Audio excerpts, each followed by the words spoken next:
Hello, I am Jason Russell from Critical Dice, and welcome to Fable 42, where we build community through friendship, gaming, and chaos. This is the Duke City Chronicles, a Monster of the Week show set in Albuquerque because, well, one, it's where I live, and two, it's a weird place. You can watch us live here on twitch.tv/Fable42 today and next Saturday at the same time. And then we'll be working on bringing you more Monster of the Week content here in the future. Stay tuned for that, starting at 9 a.m. Pacific Standard Time for this Saturday and next Saturday. And I'm supposed to talk about our new sponsor, which is not at all awkward because the new sponsor is Critical Dice, who makes some of the most beautiful dice you can find anywhere. You can go to their website, thecriticaldice.com, and use the special promo code Fabled42 for 20% off any non-subscription product. Diane, would you like to show off a few of the many things that there you go, you've gotten from my store? She was showing me earlier entire bowls. Yeah, all blood in the water. Yeah, it's my favorite one. Stop it, Chris. Ooh. That's the bounty one, I think. The cornucopia dice, yeah. Yeah. So thecriticaldice.com code Fable42 for 20% off. And then there's some. I think this is one too. This one's really pretty. Oh yeah, that's the it's the one for Ice Maiden. That's the Ice Maiden dice. Yeah. All right. Got a couple other sponsors, Chris. You want to grab those real quick? Yeah. Yes. Yes, please. Everything that you see on all the other shows that's 3D printing is from our friends over at the Griffin Co. You can use the promo code Fable42 for 22% off anything on the store. I don't know why it's 22%. I'm changing my code, but I feel like there's a competition now. As it was coming out of my mouth, I was like, "Oh wait, this is gonna come off really weird." Coming for you, Griffin. Things aren't working. I don't know what's going on right now. What the hell? There we go. Oh, I didn't type in with the R in Griffin. Doesn't matter. So if you like what you see, it's early, guys. We had a late night. However, we did hit our goal. I do want to announce that because it was dope. We raised $1,500 for the color of change. Wow. I haven't had caffeine yet. For the Color of Change, and we didn't hit it during the live stream. We actually started a rerun immediately after, and we had nearly as many people watching that as well. And it came in. GW and I were still watching, and it was pretty awesome. It was pretty awesome. So thank you. We ended with someone donating 230. Yeah. Oh wow. To bring us to the new top. Yeah. It was pretty amazing. Continuing that thread, if you like what you see, check out our Patreon. We have a lot of very exciting pieces of content. We have PDFs of character races and classes and professions. I think we've posted my professions. I can't remember. We do some Patreon only content as well, so you can get some behind the scenes look at some videos and things. And we host events all throughout the month that are Patreon exclusive. Speaking of no pressure, but it is the last day of the month, I think tomorrow. So yes. Tomorrow we will be launching another giveaway that is strictly for our Patreon subscribers only. Also tomorrow, starting at 8 a.m., it'll be 8 to 3:15. I know it's weird, but I think that's where it'll land. We have our monthly donation drive. We're doing it different this month. So we did a 12-hour dungeon crawl the first time. We did a 3-part gladiatorial fight. So we had 3 different groups fight in 3 different gladiatorial events. But now we're going to combine the best of 2 worlds. So something that you all helped with a long time ago was my Choice is Yours campaign, right? So a lot of you know Choice is Yours is my slogan for when a player kills a creature. But the Choice is Yours campaign is something that is fan created. So all of the players that play in that game were created by all of you. you gave the different players, the characters were all created by all of you. So we're using a lot of the old ones, and you all helped create some new ones. We actually have 13 players, and we have 3 different groups. So each group of players will play for about 2 hours and 15 minutes, which is why we have that weird time. But the menus down below, you can see what the schedule is. You can pre-donate to the Ko-Fi link. So all you do is click that deal down below, the menu down below in the panel, or you just join on our Ko-Fi. You pick healing potions or monster drops or whatever, but then join us at 8 a.m. So essentially, we're going to have 3 opportunities for you guys to help create encounters. So what we do is we say, hey, there are 4 possible interior encounters. What would they be? And then everyone just throws out ideas from the audience. And then I roll a d4. Hey, what are 3, exterior encounters? Roll a d4. What are 4 monsters that they could run into? Whatever. This is how we got fighting a shark. What the hell? There were some crazy things last time. There was a Sharknado.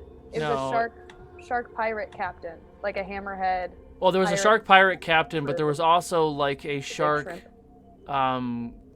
kraken weird thing, and then there was ghost sharks, Ewok village. They actually fought in Ewok village, which was very challenging for me to build. But the best part is I don't have anything pre-built, so like I don't know what the hell is going to happen until we decide it. So it's kind of fun. So join us tomorrow for that, and then we have the next episode of Middle Earth following at 4 p.m. Pacific. That's all I got. Excellent. Let's do player and character intros. We'll start with Bridget. And Bridget, if you want to rep the merch, you can do that too. Oh yeah, definitely. Check out our Teespring and get yourself a carnivorously talented T-shirt.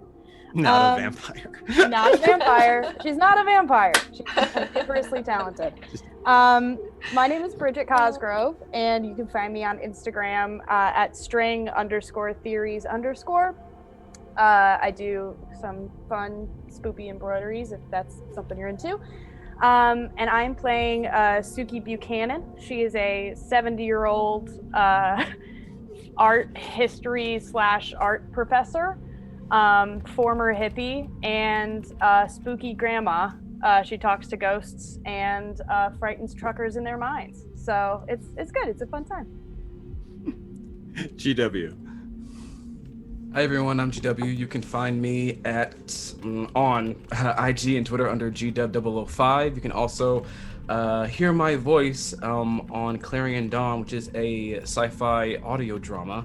I play Phenomenal podcast. Oh, thank you. I play an interesting poet engineer in space. You can find that at clariondawn.com or any of your favorite podcast platforms. And you can also catch me here on various events like today and tomorrow. It's going to be a fun weekend. Yeah, and I am playing Quavon Whispers. His friends just call him Q. He is kind of an edgy, kind of more serious kind of guy. He normally dresses in very kind of like kind of urban hip hop gear. That's kind of like his armor of choice when he's in the field. I am playing the Divine playbook. So he is kind of an edgy angel boy. Edgy angel boy. I like that very much. Yo boy. Yeah. Diane. Hey everyone, my name's Diane. You can find me online at the Pretty DM, and you can find me here most nights, DMing my show on Mondays, Legends of Shoggoth, playing a Fearbowl cleric on Wednesdays in Realms of Ugador Season 2. You can find me here some Fridays for Wizards of Ugador or other things. Here, right now. You'll find me tomorrow playing a evil Kenku paladin, so that's going to be a lot of fun. Yeah, and I am playing Katarina Rossolini, but she goes by Katia Rose to everyone because Instagram. And Always be branding, yeah. always branding. I forgot so much about this game. She is a trendy girl from New York City who got swept up by a handsome man named Vic. Started to turn into a vampire, got scared by vampire hunters, and started to flee. Eventually finding herself in Albuquerque, New Mexico, because guess what, y'all? There aren't no vampires here because That's of someone. right. Because of the elevation and 300 days of sunshine. Nope. Well, she felt safe, rented a room in a very spooky house with a spooky grandma, got a job in a morgue at the Presbyterian hospital known as the Pres, and has since made some new friends. Some actual friends, some maybe not friends, but we'll see. Right on. And Chris. Well, my name's Riley Reed. I'm not going to say it because then people have the correlation. I am a hunter. I use guns. I kill things. And I very much am the reason why there ain't no vampires since I've been in Albuquerque. And that's the story. I'm sticking to it. I am the expert in this group, regardless of what other people say. It's a loose term. That's offensive and hurtful. Riley's surprisingly good at what he does. Sorry, go ahead.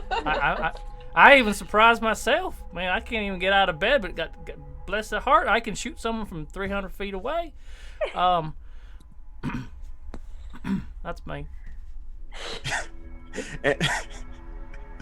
Right on. I am Jason Russell. You can find me at Critical Dice on Instagram. And I am your keeper of monsters and mysteries, and I do everything else. And I think that's it. We're going to jump right into our opener, and we're going to play some Duke City Chronicles. Here we go. It's an amazing place. Most people have no idea where it is, but we're okay with that. We've got mountains, rivers, deserts, and over 300 days of sunshine, and some of the most diverse and wonderful people you'll ever meet. It's a great place to live, and I definitely encourage you to try it. But we also have our dark side, our own ghosts, secrets, and legends. Most of them are true. For thousands of years, people have been living here and dying here. This is Albuquerque, but it goes by many names. The 505, the Burke, my favorite is the Duke City. These are the Duke City Chronicles.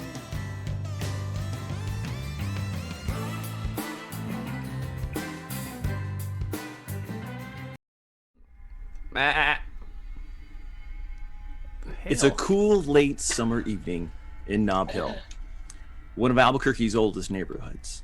Situated next to the University of New Mexico, it's mostly artists, professors, and young professionals.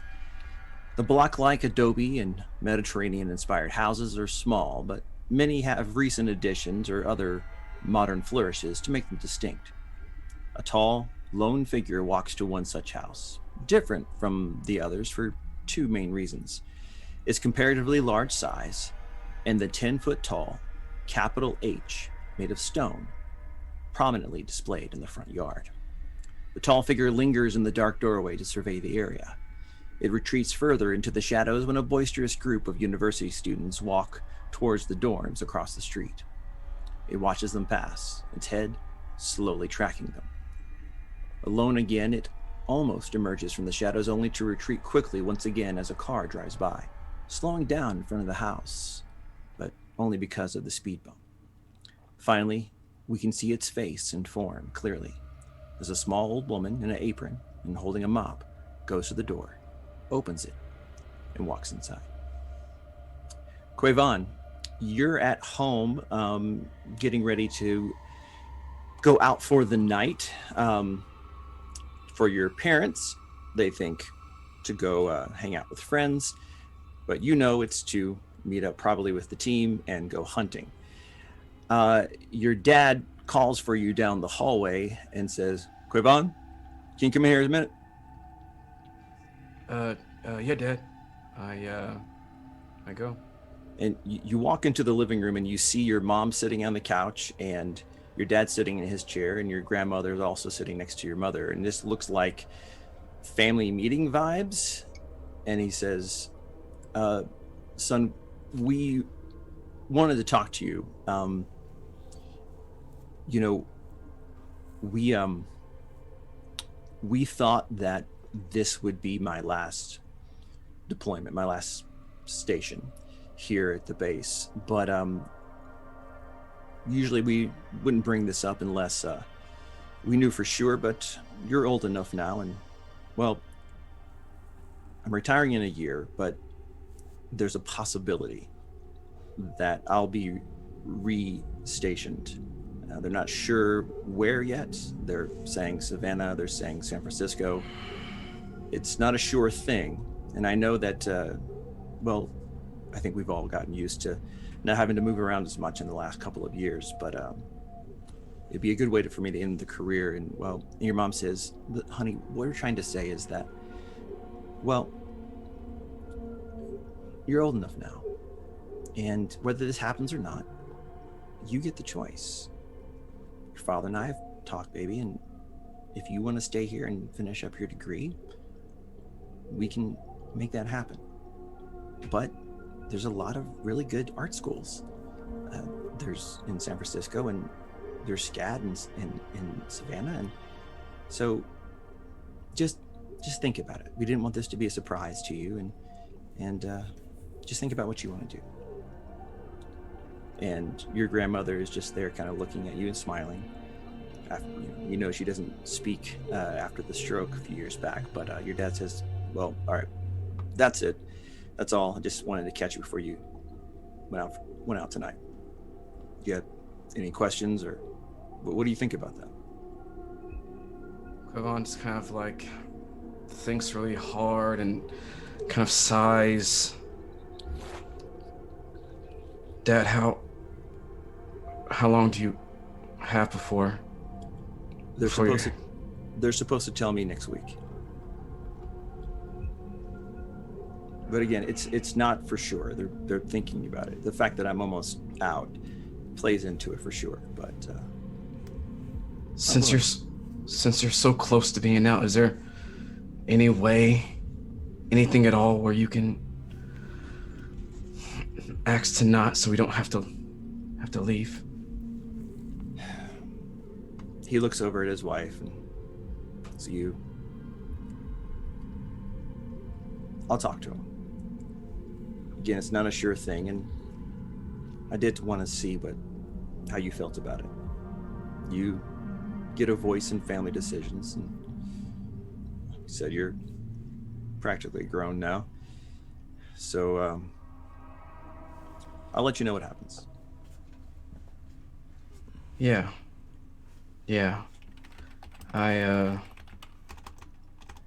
Thanks for letting me know. Sure. Yeah. And I'll just kind of walk up and give him kind of a half-armed hug. Yeah. And I'll returns it, and you feel that just iron arm of his just pull you in close. And I'll walk to my mom, give her a hug. And I'll walk to Grandma and kind of give her a kiss on the cheek. Yeah, she stands up when you approach, and for you to give the kiss, and she touches your face and just stares in your eyes and smiles.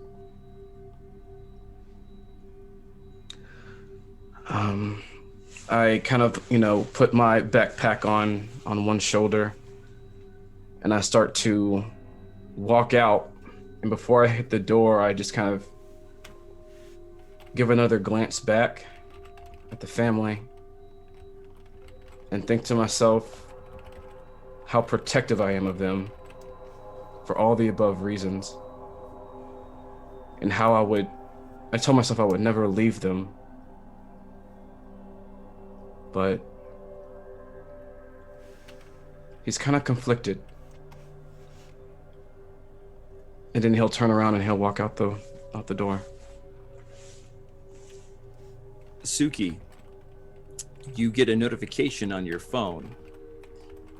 There's a new post of an account you follow on Instagram at WeirdABQ. What does it say? Is this the thing that I wasn't allowed to look at that I'm not allowed to look at? Nope, this is premonition time.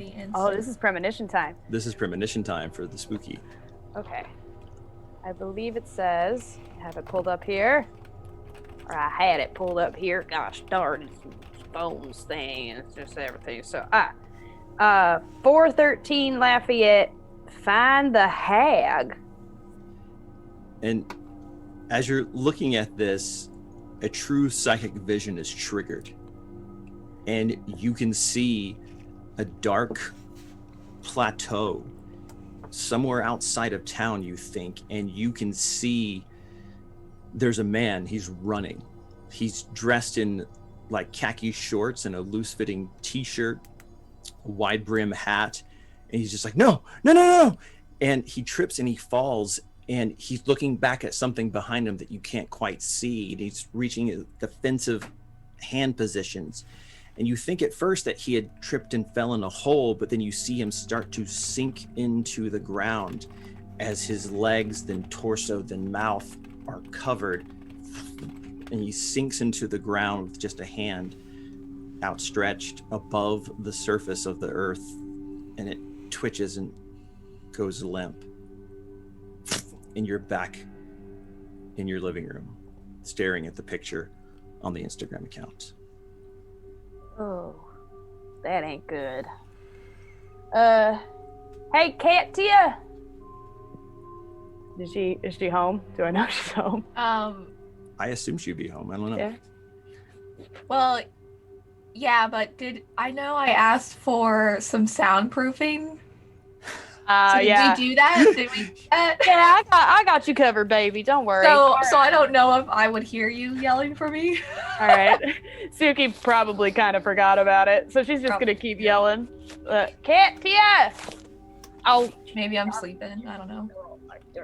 And I'm gonna go knock on her door. Katia. Yeah. Hi, Yes. baby. I got myself a premonition. It seems like it's about hunting time. I'm gonna call the boys. I open the door and I'm fully closed. Oh, great! Look at you, ready to go.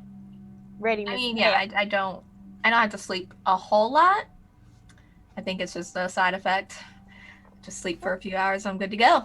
Well, that's amazing. If you want to grab the guns and put them in the trunk, I'm gonna text the boys. Okay, I can do that. What? You know what? I'm actually gonna do something else. I'm gonna try that new trick I learned, and I'm gonna do the party line telepathy. Okay, I'm gonna have you roll for telepathy, so plus weird. Okay. I think mostly because of the distance involved. We haven't tried it at this range yet. She's just trying stuff. Oh, all right. It's a 7, but plus 3, that's a 10. 10, full success. Quivan, Riley, you both get this like almost like you're starting to get a headache, and that kind of builds and then breaks, and you can kind of hear this like echoing in your head, and you hear Suki's voice. Yeah. Hi, babies. Whoa! It's time to go. It's time to get up. Got myself a little premonition. There's a man in the ground. Let's go. Why can't you all just use a damn phone? Can you knock first? Is that an option? Riley asked for us to use a phone, but he can barely use a phone. I can use my phone very well, thank you very much. Wait, Miss Suki, where are you right now? I'm at my house. I'm testing the party line. Is it working? Am I coming through? You're yelling. You don't have to yell though. You don't have to yell. Oh, okay. Well, get on up now. Come on. We got a man. There's a man in the ground. Let's go. I'm coming. How far does this thing go? I'm not Apparently really sure. far enough. Yeah, far enough. That's it goes. Apparently, I'm just testing things out now. You're still yelling, by the way, but it's all right. Oh, cool. sorry. That's fine. Sorry. I'm gonna think to Riley. Rye, we thinking the truck? Sure. All right. And Let me get my britches on. Good information to have. I'm going to bamf after I get to a secluded area. I'm going to bamf in kind of like a glow of gold, and this time is a little bit different. I'm going to just bamf by Riley's truck in the garage and just kind of lean on the car and think. I love the grandma energy. How did you get Suki in here? has. Did you do that vamping thing? When Riley sees Q, he looks kind of down and kind of perplexed. What's going on, man? Riley, you remember how I told you my dad how he's in the military and how we used to move around a lot when I was a kid? Yeah.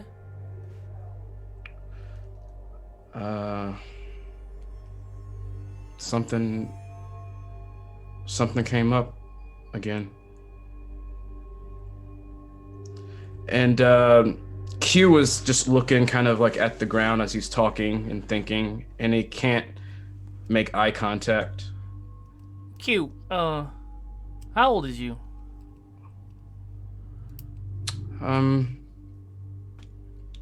22. So just because your family leaves doesn't mean you have to leave. Hell, Riley, I got an extra room here. You stay here. Riley, I can't. You can visit anybody anywhere when you want. You can technically live wherever the hell you want, and then go visit people if you need to. I mean, I get it though. I need to stay close to them though, and even if I were to, just appear or whatever here, I would always still feel I feel worried about them wherever they are while I'm not around. Well, how far can you do that little stuff? I don't know. I never tested it before. I know the farthest place that I've went was to the mountains up north with Miss Suki by accident. But Where y'all fitting to move? from what I know, it's either Savannah, Georgia, or San Francisco, California. That's a range of places to live. Yeah. The old San Fran though, that's relatively close. You just go live there, and then Suki does her creepy thing, and you just come back over here. We go do our stuff, and you go back home. It don't matter where your house is. After a minute of Q thinking, he'll kind of push himself off of the driver's seat, a door of the truck, and he'll just say, "Yeah, maybe. I'm not sure." And then he's gonna go around to the passenger seat. You know what'll help you? Let's go kill something. Let's do it. And he runs and jumps the truck. Hey, when you say that, Q looks at you with the most serious face with glowing gold eyes, and you kind of see that aura of gold. Let's go fucking kill something. Let's kill something that should have been dead already, because that makes sense. Yes. And This is going to be a good game. Now, Suki, did you tell them where to meet you? No. Yeah. I'm gonna I'll party line him again. Do I kind of know where? I feel like Katya brought that up. Absolutely. She was like, Yeah. "Where are we meeting them?" How? What's it? Could you stop doing that? Yeah. Can you just do like a ring ring, even though it's just in my head? Just say ring ring, and then I think it's a telephone.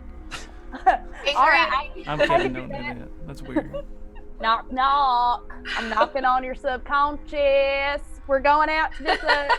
So meet me. How about do I know whereabouts like the plateau was?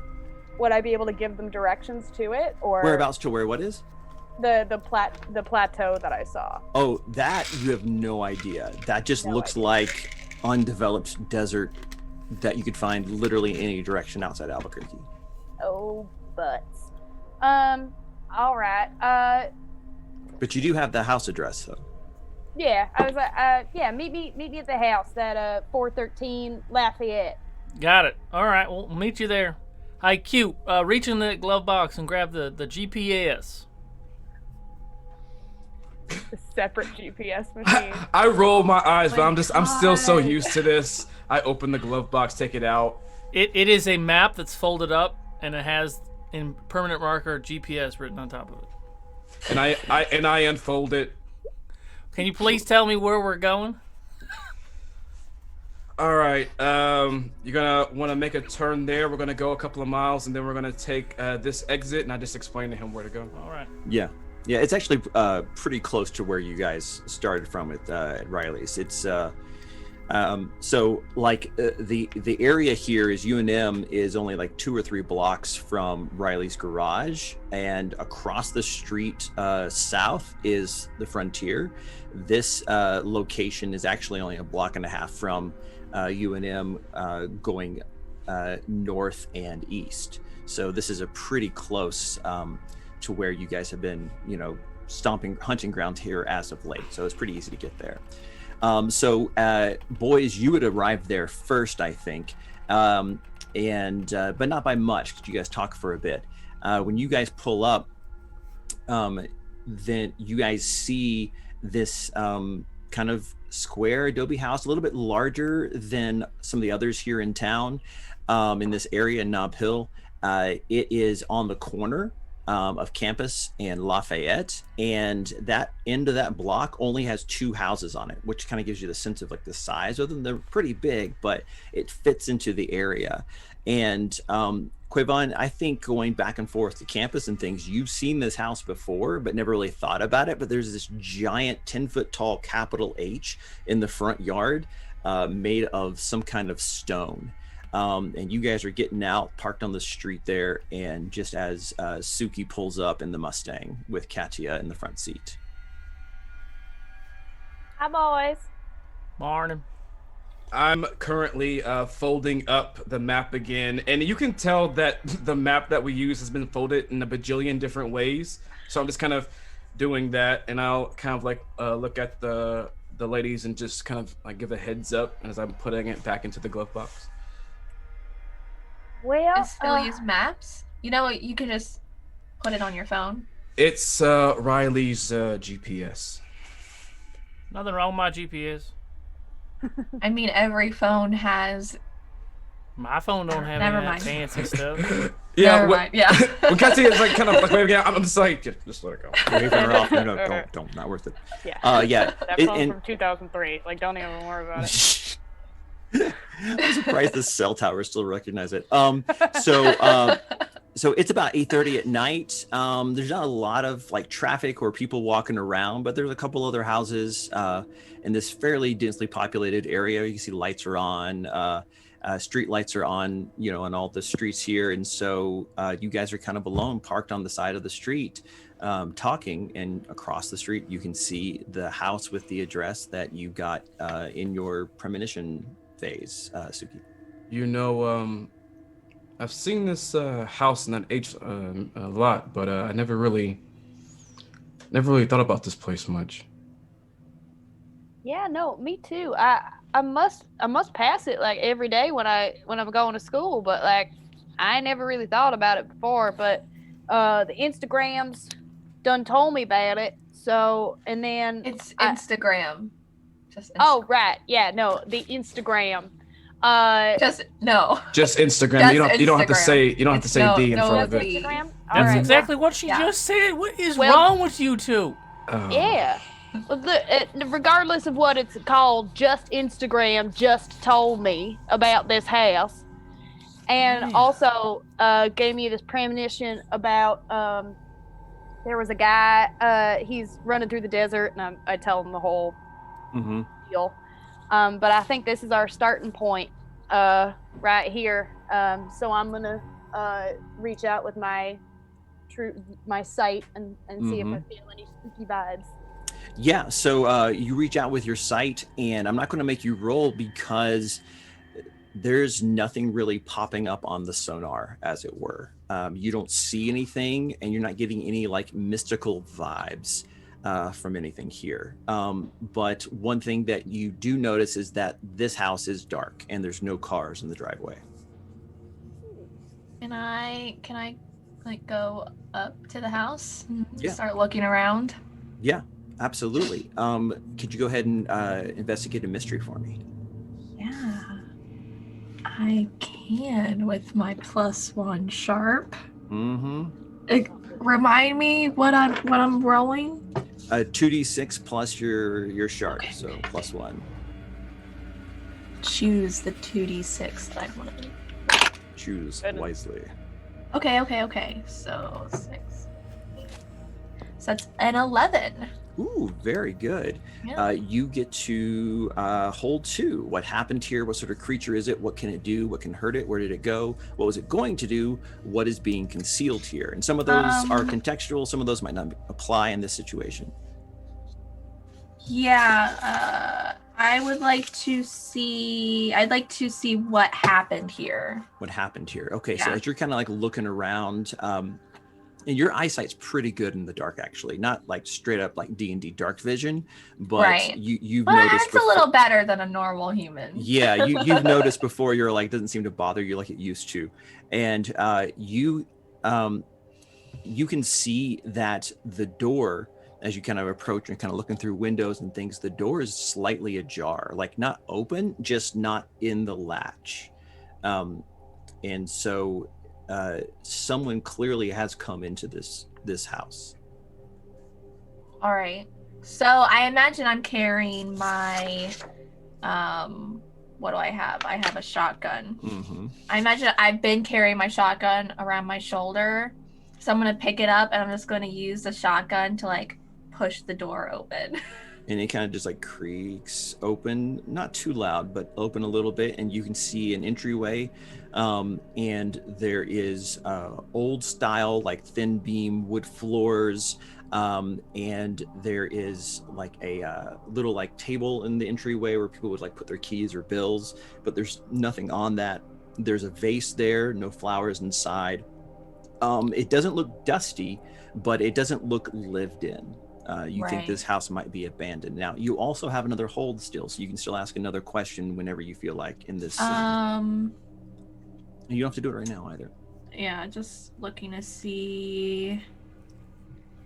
I would like to just like slightly step into the door and see if there's anything being concealed here.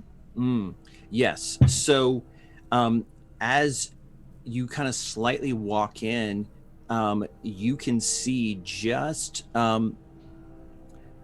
into the next room. This hallway goes down, and there's a couple of doors on the right, and then there's a small hallway on the left. And as you kind of look in there, you can see there is a large shape covered in shadow, and it's a bit further down the hallway, to where you can't quite make out what it is, but it looks, well, massive, and you're pretty sure it's hairy and there's claws, but it's not moving. It's perfectly still, like it's waiting for something. Okay.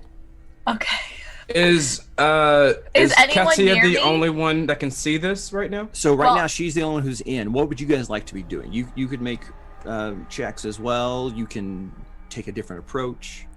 So she just walked in the front door? Is that? I just slightly walked into the front door. Yeah, just enough to kind of get angles on some things. Yeah. And this is just a regular one-story house? 1-story house, probably 2,000 so square feet. I'm gonna look for a back door. Okay. So, Riley, you go around to the back and you can see that there's a driveway that's empty. There's a garage, old school style, a hand lift that is down, and then there's a little gate into a little courtyard in the back.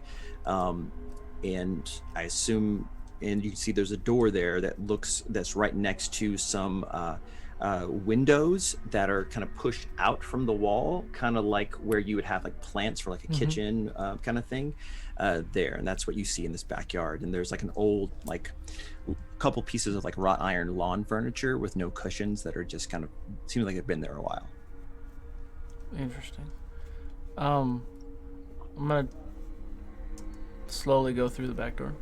Okay. You reach over, you pull the latch up, and you start walking into the back courtyard, and the back door is there, and you can see in the windows. What do you want to do here? And I'm assuming this is all happening simultaneously with you, Katya. Yeah, I'm just gonna peek in and see if I see anything.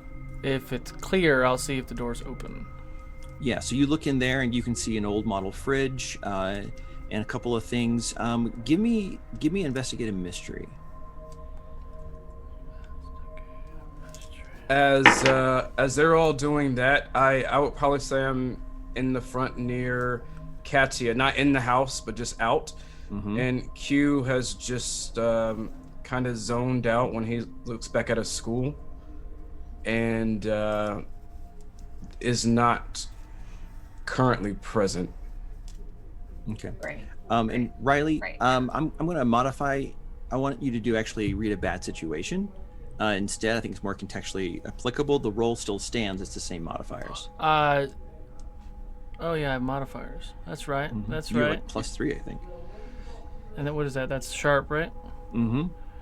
All right, because I rolled a 6, and then I forgot I had modifiers, so that's a 9. Excellent. On a 9, you can hold 1. Best way in, best way out. Dangers you haven't noticed. Biggest threat. Vulnerable to me. Protect the victims. Biggest threat. Biggest threat. As you kind of peek in, you can see through the kitchen into what looks like the beginning of a large, like you would probably call it a living room, but it looks like it's way, way bigger. And you can see, there is an elephant in that room. Full size elephant. What? You can just make out its shape. You can't see a lot of detail, but it's clearly an elephant. It's unmistakable. And it's just standing there. Yeah, it seemed to be next to the back wall, somehow fitting in this large room. I feel like we're in Grandma's Boy right now. What the hell? I'm gonna start sending a text to my friend. Okay, 2 minutes later, you guys receive a text. What else? Elephant in. Spelled wrong, yeah. He's gonna try to do the slang, but it's not gonna make sense. And I think Suki would notice that Q is kind of doesn't quite have his head in the game, and she's gonna walk up to him and sort of tap him on the shoulder and be like, you okay, baby? I'll be all right. I got some news from family before I left the house today. Oh no, everybody all right? Yeah, but I don't think I ever told you, but my dad's in the military, and we used to move around, and I think we might be leaving again. Oh, well, yeah. Are you going with them, or you gonna stay here? I mean, you're old enough, kind of be out on your own. I am. Surely miss you in the classroom. I am, but I was telling Riley I like to stay close to them, for protection, because they don't know what I do, but I'm thinking on it. Okay, well. But yeah, I'm here now. And you do notice that hat that he normally always wears, he has on his belt. It's not on his head. And Okay. Yeah, I'm here. All right. Well, now we're in a dangerous situation now. You get your head on straight. We'll think about that later, okay? Yeah. And then she Your- gets the Your phones go off and it says elephant. Yeah, so I have my gun pointed at this thing, like right in the doorway. If they're behind me, I'd like to just like be like, "Hey guys, there's a really large furry creature in here." I look inside with like glowing gold eyes. Like, where? We're going? It's fight time. I think Suki and Q do the exact same, like peek their head around the door. And then phones are going off. I'm like, I don't look at my phone because I'm pointing a gun at this large creature. Yeah, and even though there's a little bit of like noise from the phones and things, it doesn't seem to move. Okay. Would it be safe to say that Riley, because, he has to keep his blood sugar high, he always has some snacks in his bag, in his pocket? Oh, I think so. Yeah, Riley seems particularly food focused. From I previous rolled. games. I rolled for it, and Riley's gonna go in there with no weapons drawn and some snacks in his hands, some crackers or something. Aren't you in the back right now? Or no? You're in the back, Riley. That door, when you turn it, it is locked. Shit, snacks. I'm just gonna eat my snacks and just think about it. Don't eat that for a snack. I love that Riley is just a grumpy golden retriever. Like he's just like, Yeah, but I guys, don't know what's he's going on, like, but I got snacks. Well, it's He's like a been- Pomeranian, yeah. Yeah. he's how old was he? He's like in his early 40s, right? Like he's I thought it was not like even that 30s. old. I think he's mid-40s. Your Your age age like 38 keeps or something. changing. Your age keeps changing. He's an age. Hey, age is just a number, Katia. You know a number I that. can't remember. Yeah. So with all this happening, with Riley sending us elephant, really horribly spelled, with like threes and whatever, and like this thing in front of us, and Katia has her gun drawn. I'm gonna just quickly text Riley. Riley, get in front now. Why are Special we point. texting? Why are we texting? Oh, I didn't know we were still linked. Riley, front. You're not linked right now. No, you're not. Oh, okay. I'm okay. linked. Oh, Tell You me. could be. Well, you could be. It's like so. Like that roll from before isn't persisting into this situation. That would be a True. long guess time that's to be true. linked. Uh, But you could do that. Well, I'll do a do big I have thing. any means of picking locks? Hmm. I am an expert. Possible. Look at your sheet and let me know if you see something while Suki does party Okay. line. I think. Um, You'll need. This is a pressureful situation. She'll need to roll this. okay. I will party line. That's plus weird, right? Mm-hmm. That's an 8. 8. Yeah, I'll give you a mixed success. Yeah, you are able on a mixed success to get Katia and Quavon because they're right there with you. I don't know that, so I'm still gonna think, Riley, you get your butt over here. Riley. You don't get anything. I do believe that even though she was doing that with us, I still sent that text. Get in front now! Exclamation Yeah. point. Probably. Yeah, Riley needs a lot of guidance. Backup plan. Backup plan. Riley is the leader of this group, regardless of what all these other people say. I am the expert. Thank you very much. Question: the I'm armory. concerned. It says I can Yes. have any item that I feel like I need. Yeah. So why don't you go ahead and make that roll like it says, and we'll see if you brought lockpick stuff with you.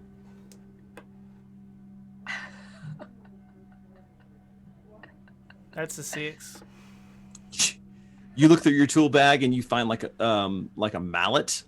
You find a couple more of those like Spidey tracers that you made a while back, and you also find a couple of things that you made that are little LED lights attached to small batteries and magnets that you can activate and toss, and they'll like hit to something and What the give hell you... is in my bag? A 6 is a fail. Yeah. Mm-hmm. Yeah. All right. Well, I'm gonna shoulder the door. Okay. Great. Let's have you act under pressure. Oh no, I'm so stressed out. Oh, Riley. Oh, Riley. I'm sorry, guys. We're here for a ride. I'm here for a ride. I'm Yeah. sorry. Which one is this one? Act under pressure. Roll plus cool. Roll plus cool. Yeah, I'm Mhm. cool. I'm cool. Oh shit. at it all. Not even a little. What's a 5?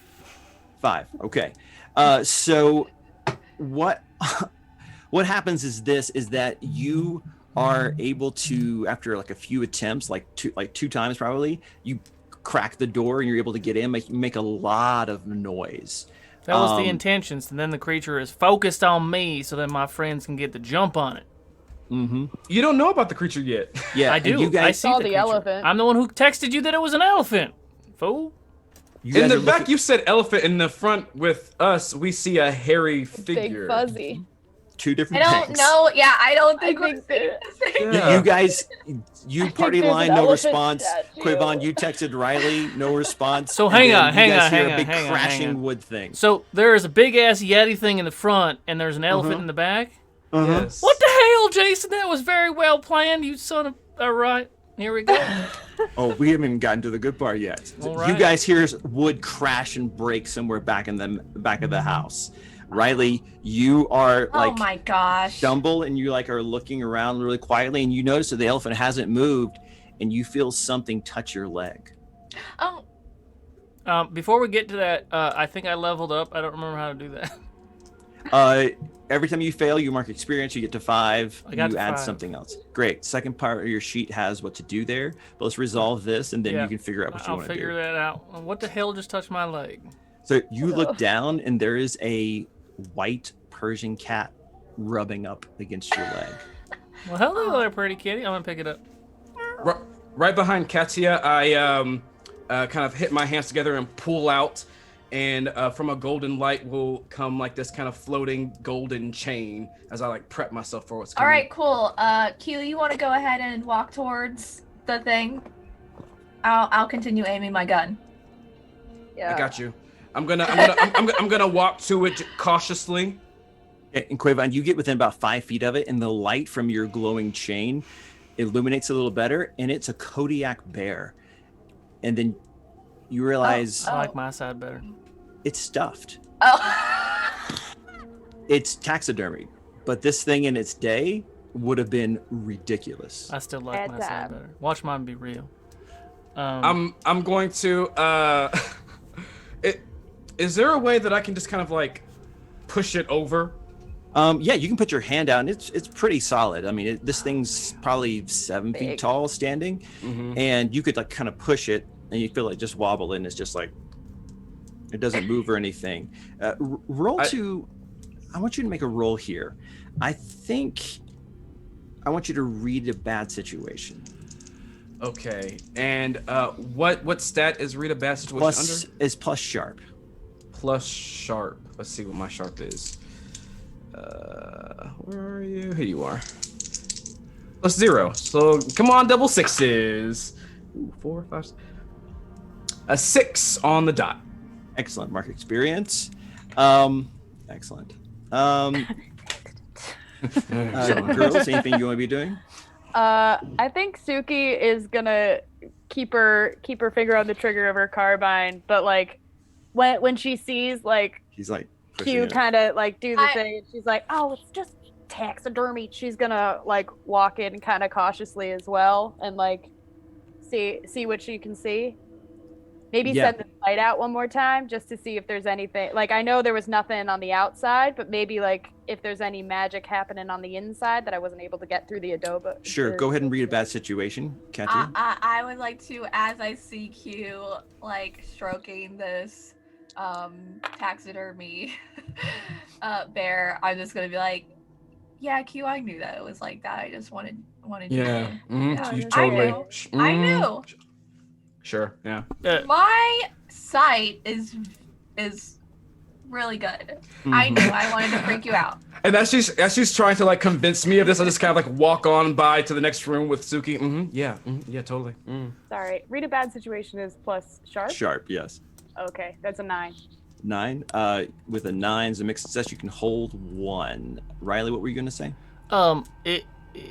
Is mine a fake elephant too? Now that I get close in there holding this kitty cat. So you're holding the kitty cat, and you walk into that room, and you don't know to ask that question, but I mean, I'm walking up with my snacks holding a cat.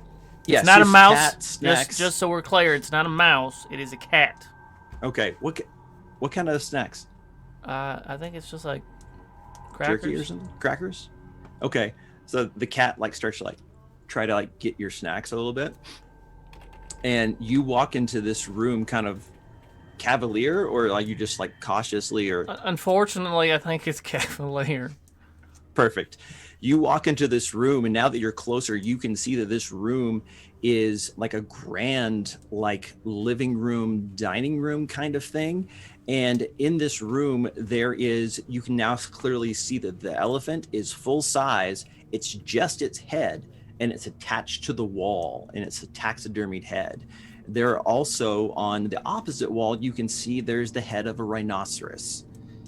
There's a grand piano in here with some stools sitting around. This whole thing seems to be jungle inspired. There's like a mural on the wall of a scene from the Serengeti. There is couches with like zebra stripe print on there. And Are there any nice rifles on the wall?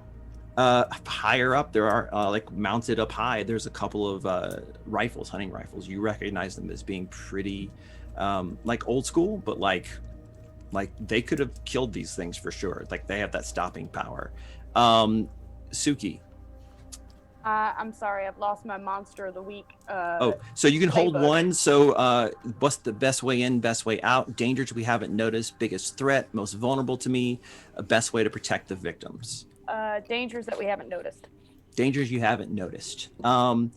So as you're looking in this room, next to that kind of where the Kodiak bear was, is right at the entrance of this larger room. Looks almost like it would have been a library or something, but instead it is filled with taxidermied heads of like ibexes and deer and other exotic animals. And there are display cases of other smaller specimens. And as you're starting to look around, you can see that there are things like ancient arrowheads and with little like plaques and things next to them. As you're looking around, you can hear movement coming from back down the hallway where you guys came from. On the other side of the house, you hear furniture move. And Riley, you hear in your room furniture move too, and there's a high-backed, like almost Addams Family style chair facing away from you that you heard just go and scoot. When we hear that, I'd like to do something, but I have to ask you first, because I want to make sure I don't waste it and I'm doing it right.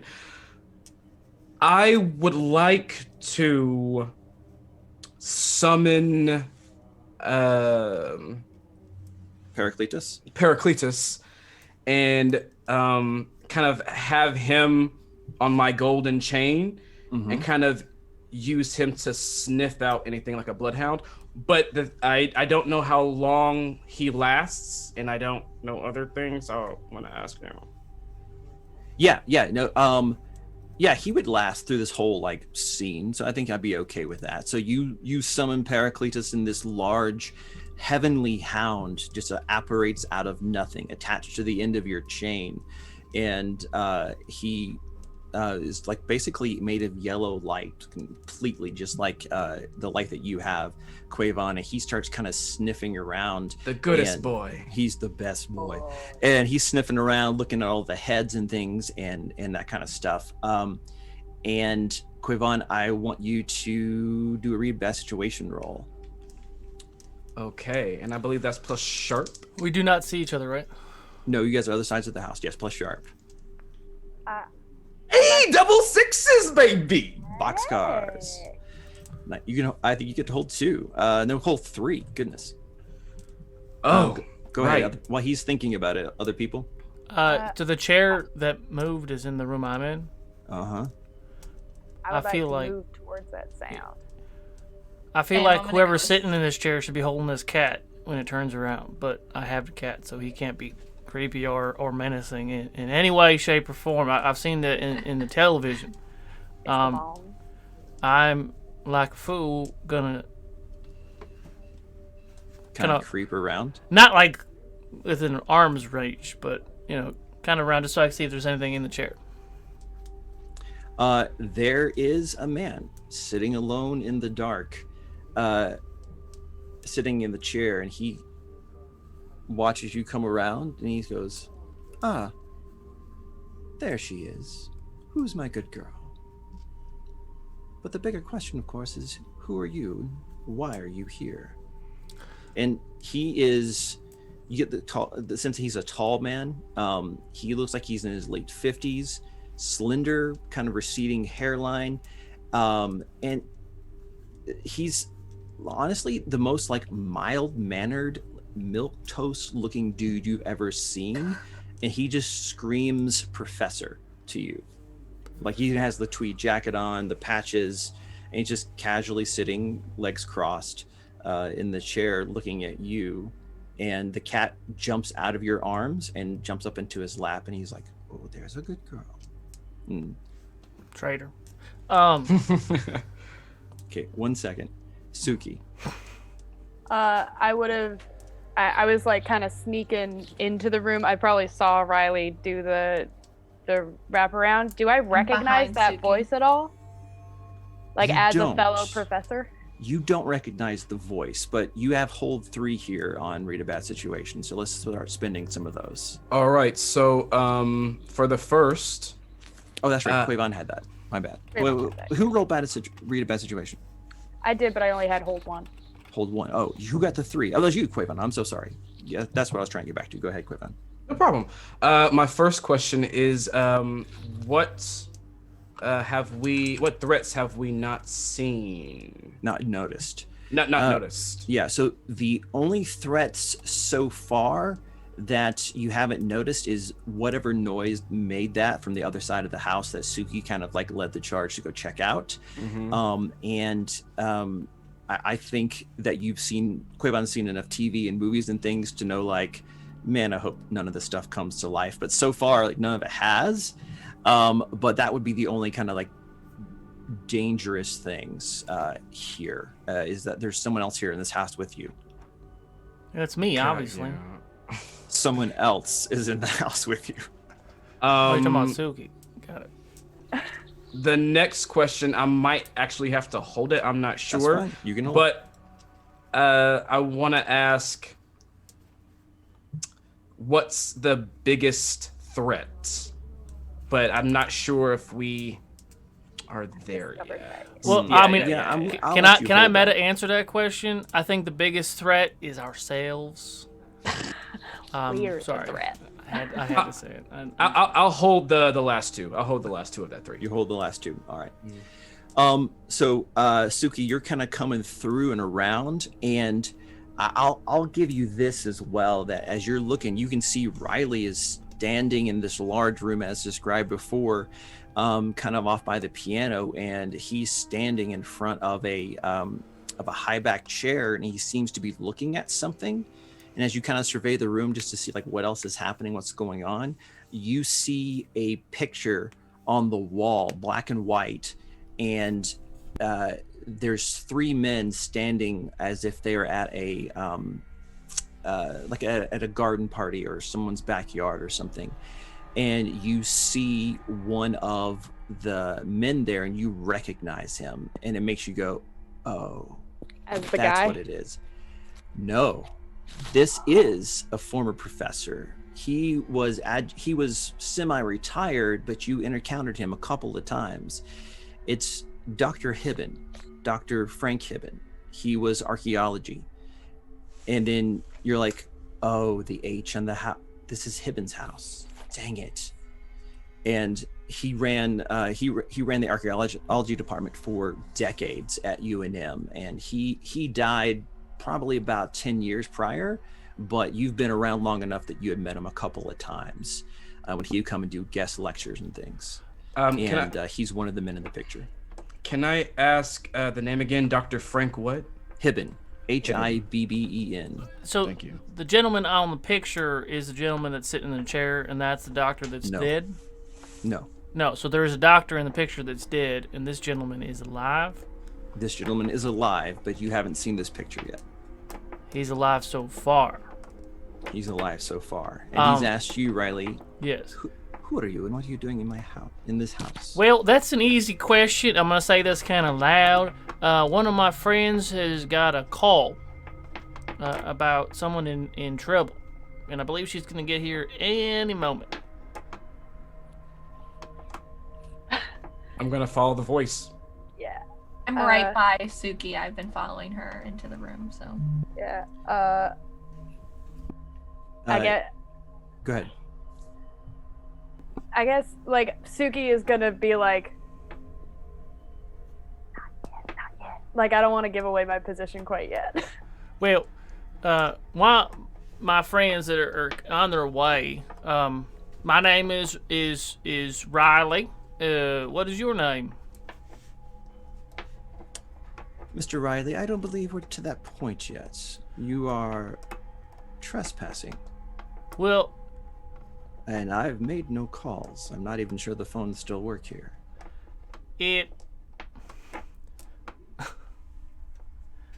Y'all, Riley has Asperger's. You know I can't be in here by my damn self. Yeah, let's have him do the social interactions. I would like to lower my gun so it's not. I was kind of walking through the house with my gun up because I low-key was scared of the bear. Would never admit that, but I would like to go up to Riley and this guy and try and use my mental dominion. Oh. So you're just gonna come around and just be all. Yeah. Yeah. And while she's doing that, I just want to make a note that I'm trying to stay in the area but far away and not be seen with my golden hound. Because I don't really know exactly what is happening. So. All right, great. Go ahead and roll it for the Dominion. Let's see what this says. Can I look at the photo a little further and see if one of the guys is the guy from my vision? Sure. Like you want to like take it off the wall and look at it, or?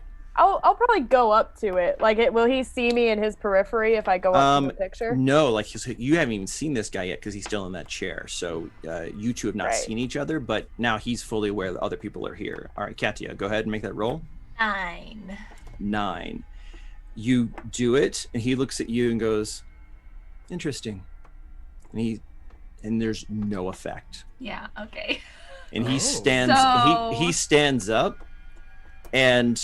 He's not normal. He's not a normal human. Here's the danger we haven't noticed yet. he stands up and changes positions and leans over at the piano and sets the cat down, and so he can kind of like because he realizes there's more people here, and he says, "I want to hide behind Riley." You wouldn't happen to be hunters, would you? You know, I've killed a couple animals in the past. You know, not as a glorious collection that you have here, but I've been known to take a pop or two at a creature. Now, Mr. Riley, we are not men of deception. Lies do not become us. I mean, I'm being serious. I shoot creatures. I just don't put them on the wall. That's a good idea. I might start doing that. And what kind of creatures, Mr. Riley? Well, the hairy kind, and sometimes they're a little. He's going to continue to try to be factual, but obtuse. Yeah. Yes. Since we're all still linked, except Riley, I'm gonna think to Suki. Suki, I think he needs you. I think. What are you doing? What are you doing, Suki? I can only tap dance for so damn long, y'all. I know. Well, he knows I'm in the room now, right? Yeah, he can see you, and he turns to look over at you, and you look over at him, and you're like, "That's the other guy. He's in this picture too." The other guy in the picture, not my vision man. No. All right. Well, hi. So sorry to disturb you, sir. Obviously, you know that we seem to be all the same sort of type of human being. You wouldn't happen to be a hunter as well? So when she says that, Riley's gonna be like, and there she is, and I'm gonna do it in such a big gesture that I'm gonna back Katia and I up about 5 or 10 feet. do the full arm. There takeaway. she is. He says, I've been known to kill a few creatures, though I find it usually distasteful. But I believe I'm beginning to understand what's going on here. Yes. In a past life, years ago, I too was a hunter. I'm Why like don't we all poke out from over Riley. Like, what type of hunter? Like an animal hunter or like a monster hunter? Thanks, Katia. Yes.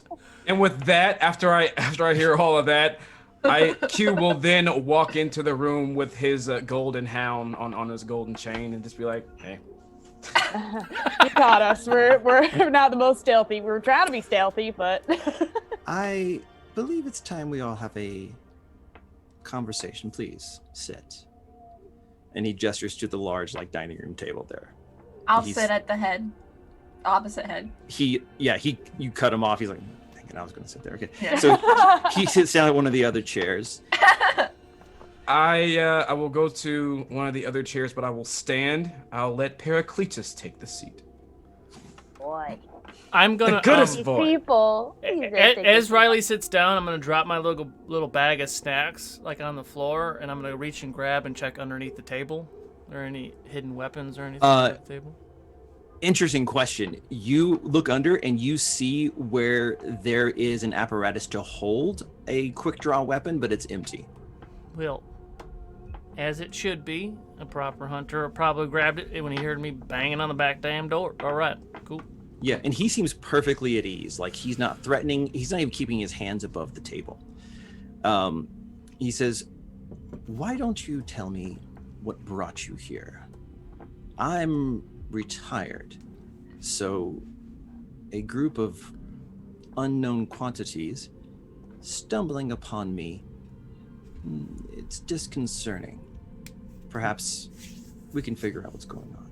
I directly look at Suki. All right. Well,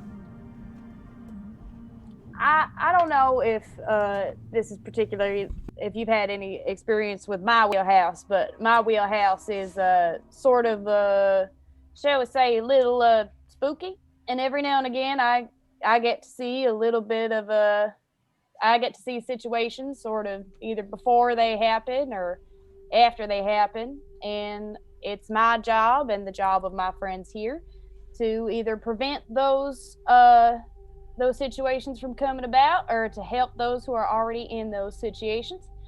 So I had a little vision, and it showed us this place, and it showed us that there was trouble. So we don't mean to intrude on your solitude here in your dark and spooky house full of dead animals, but we just wanted to make sure everything was okay. We honestly thought everybody was gone. This house is something of a museum now. But what did your vision show you exactly? In my experience, details are often important. Well, before I, share my details, I'm sure you understand as a fellow hunter, being a little suspicious of things. Could we get one detail out of the way? Could you? What's your name, sir? My name is Suki Buchanan. And Katia actually has her hand up. Yes. Well, you can introduce yourself to Suki first if you'd like. I do have a question though. I am Wayne Eubank. Lovely to meet you, Mr. Eubank. All right, well, Mr. Eubank, what are you?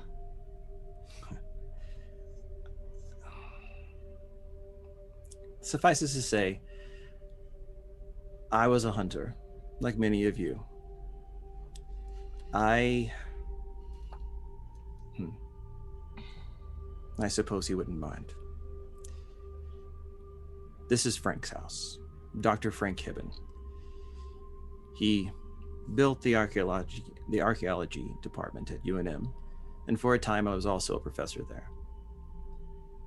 What most people don't know is that he was a hunter.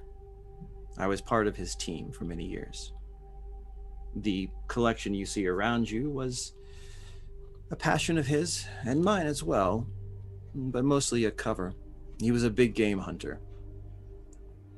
Took him all over the world, and because of his archaeological digs, he was well traveled. And when he was quite young, he discovered the weird history of the world.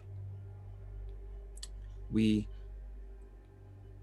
had a loose affiliation with two other hunters who are also archaeologists, Lewis and Mary. Mary would get visions like you, Miss Buchanan. Sadly, I'm the last left. Frank died many years ago. Mary and Lewis before that, though they were based in England.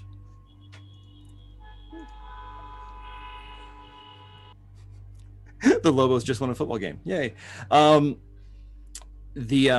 he says Frank donated the house after his death, and much of his fortune was used to create endowments. But occasionally I feel nostalgic and will return just to think about the past. However, according to your vision, something spooky is supposed to be happening here. It's been quiet, and I'm more than capable, even in my retirement, to handle issues.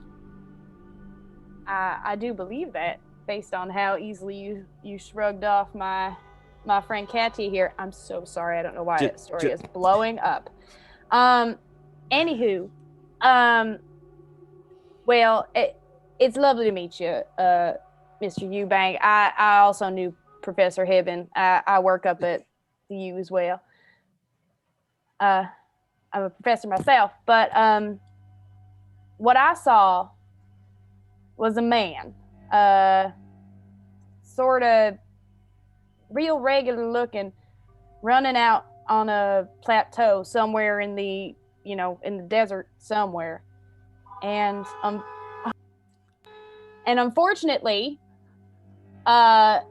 unfortunately, it seems as though he got swallowed up, almost like quicksand, but quicksand don't go up there. So I'm just trying to make sure that, anybody around here that, I'm trying to find some clues to see if we can either find the body or prevent that body from becoming a body.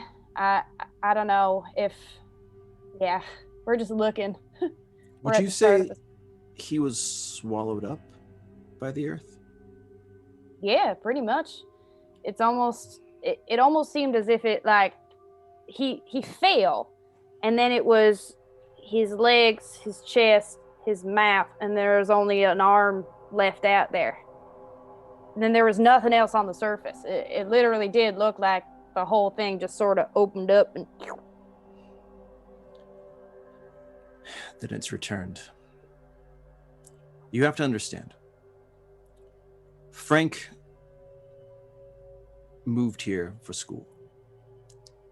He discovered very young that there were things that go bump in the night. This was before I met him in the 40s. But he told me once of one of his first adventures. He came across a creature made of the earth itself. A golem, he called it. That he ended up defeating himself. This was before the team. And it had the power that you described. He wasn't able to vanquish it. He was able to render it inert. He never told me how he did it, but I know that he has tangled with it before. I might be able to help you deal with this issue. Because if the golem truly is back, no one's safe. Well, we dearly love to help. Do I believe him? That he would help? Help not like murder us, but help us kill this golem? Yeah. He seems sincere so far. Also, I took the cat off the piano. I forgot to say that. Okay, you're playing with the cat again. Giving it snugs. Riley, if I recall correctly, you have a move you took from the Flake playbook that might help you in this situation. Yeah, I remember I took something. Or you could also possibly... I wonder if I didn't save it. What do you remember what the move was called? I don't. I think it was like basically like connecting the dots or something. But you could also... I would let you do manipulate someone. So roll plus charm. And kind of that's the best like social interaction cue, I think. That's 10 minus 1 is So 9. 9. You think that he is telling you the truth, but it's not the entire story. He's being Oh, there it is right there. selective with his words. Yeah, it is connect the dots. What's connect the dots to? At the beginning of each mystery, if you look at the wider patterns that current events might be part of, you can roll blah, blah, blah. And there's different questions I can ask. Yeah, you could roll that now if you like. Like another roll? Yeah, you could roll connect the dots. I sure can't. What? Plus sharp. Hang out. Plus sharp. That's plus 3. That's 4. That's a 7. All right. 7? Great. You can, I think, ask one Hold question. 1. Yeah. Is this Oh, yeah. Is this person connected to the current events more than they're saying? Yes. When you hear him talking, and you're hearing a little bit about Frank Hibben, it suddenly clicks, and you remember several times when you were coming up and being trained yourself from Charles Montgomery, your mentor, that a few times when he didn't know what to do, he would call someone. He never told you who it was. Oh, that's right. But he always called Frank. And that's the guy who's dead, right? You think your mentor may have been mentored by Frank Hibben. All right. He says, if you truly intend to stop this thing, you're going to need... Hold on. Is my mentor on that damn picture? He is. No, my mentor. Oh, Go your look. mentor. You can go look. I'm gonna look. He is. This picture is of Montgomery, Hibben, and Eubank. Riley, you also noticed that Eubank looks exactly like he does right now. But it's been an age. This picture, based on the way Montgomery looks, is about 30 years old. Oh yeah, this is all warm and fuzzy. Right? He sees you get up and look at the picture and come back, and you're going to need a hag. One of Hibben's archaeological guides. These were journals he kept through the course of his career, where he detailed his experiences, things he discovered, lore, dangers. I know where one would be that should give you some information about how he defeated the golem. But we'll have to go and retrieve it. All right. Where is it at? It's in the basement of Zimmerman Library. He had a bunker there where he kept important items. I'm not exactly sure where it is, but perhaps we can find it together. It appears many of you have remarkable skills. He like looks over at Pericletus. He looks back at Katia, remembering the eyes that flared. But we're going to have to hurry. I have a question, Keeper. Because it might say something. This entire time, as Pericleus has been at the table and we've been like listening to him talk, has he been growling at all in this guy's direction? Has he been wagging his tail? What can I read off of Pericletus? Pericletus is just kind of hanging out with you. He has occasionally looked over at the cat like, man, I wish I wasn't chained up. But other than that, he seems pretty at ease and just kind of attentive to you and whatever you might need. Understood. Thank you. Sure. And also, too, Quavon, I know that we kind of had set like a limits for Pericletus.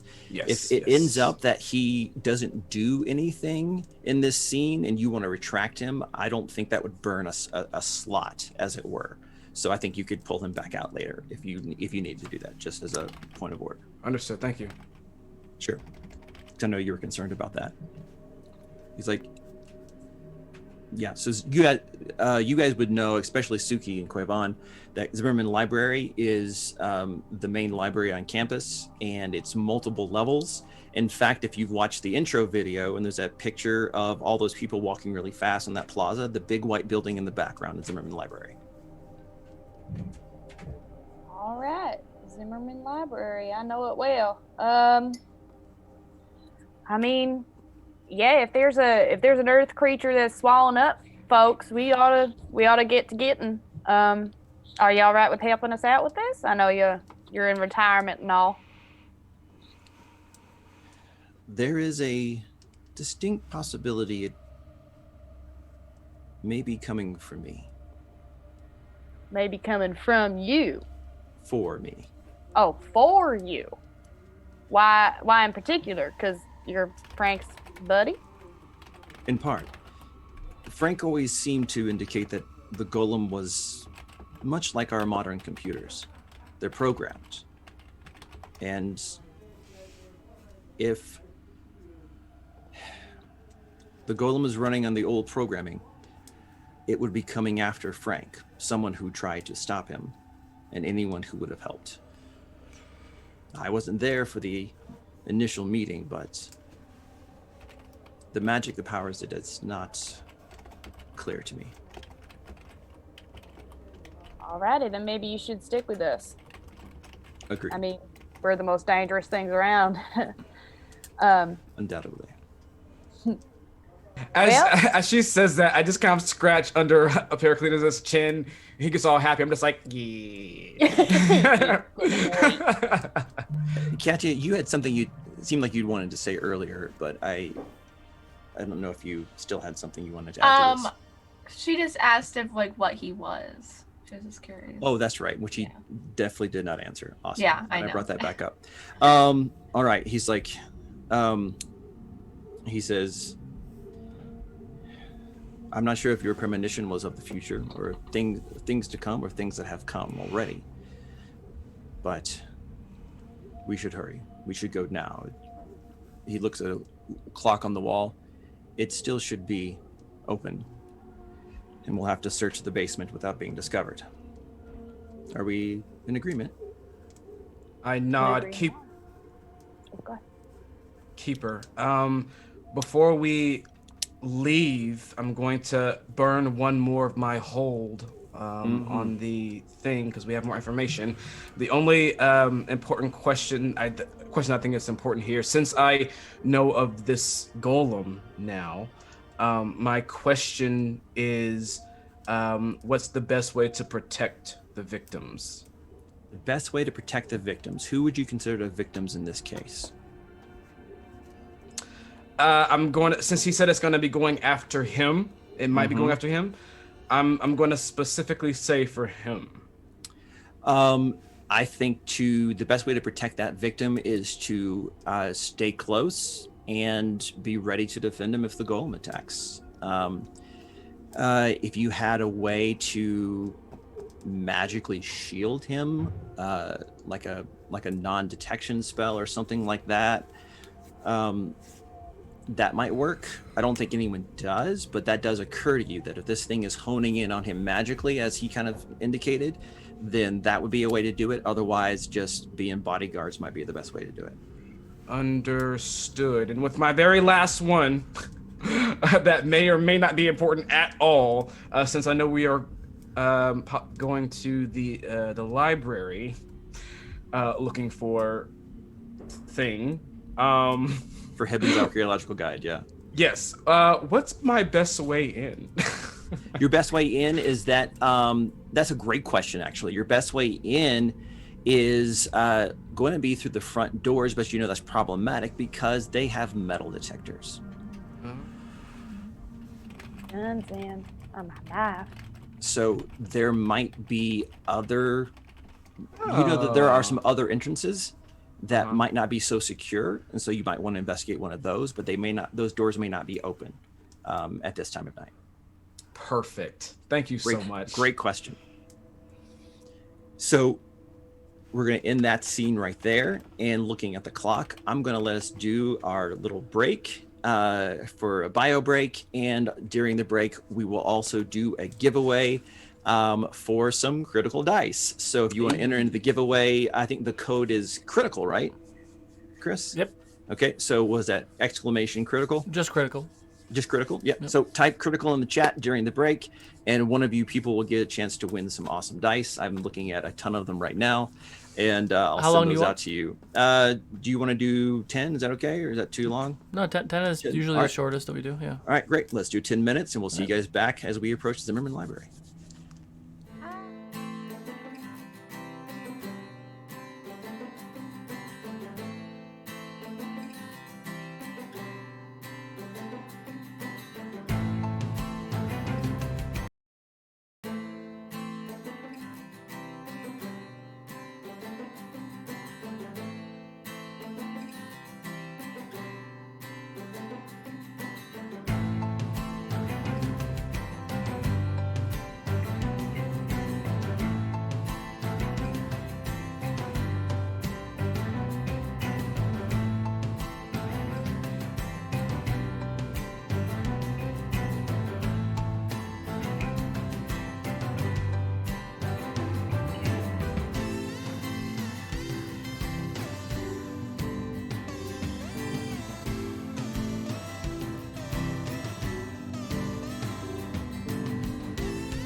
Welcome back to the Duke City Chronicles, a Monster of the Week game here on Fable 42. Our hunters have just met Dr. Eugene Eubank and now are on their way to a secondary location to discover the secret bunker of Dr. Frank Hibben at the bottom of Zimmerman Library. You guys arrive fairly quickly by taking the cars and walk to the main quad of UNM. And there are, a scattering of students walking around, talking, skateboarding. There's a group of like 3 people over to the side under a large tree that are juggling. It looks like a club of some kind. And you can see the large white 3-story building of Zimmerman Library. Also, sorry. Who was our winner from the thing? Daddy Dragon. Daddy Dragon, yay! Maybe your wife won't steal the dice this time. All right, runs in circles, yay! Okay, cool. All right, before you guys approach, Eubank says,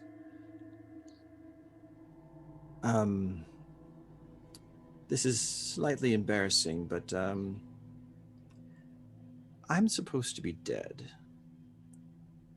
And it's not good if I were to be seen.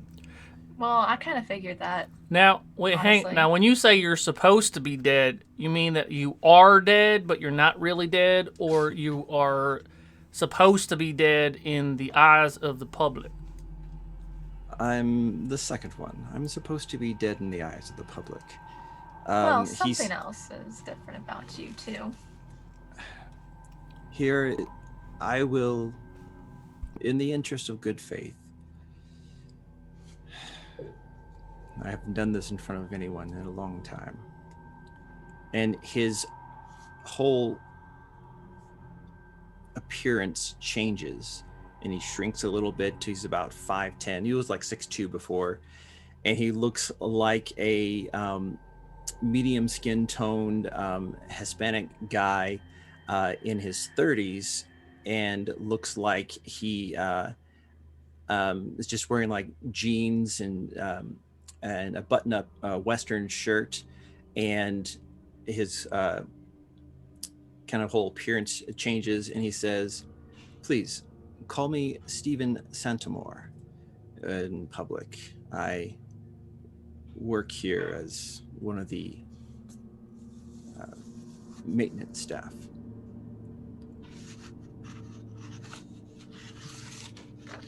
You're gonna have to explain how you do that trick to us eventually.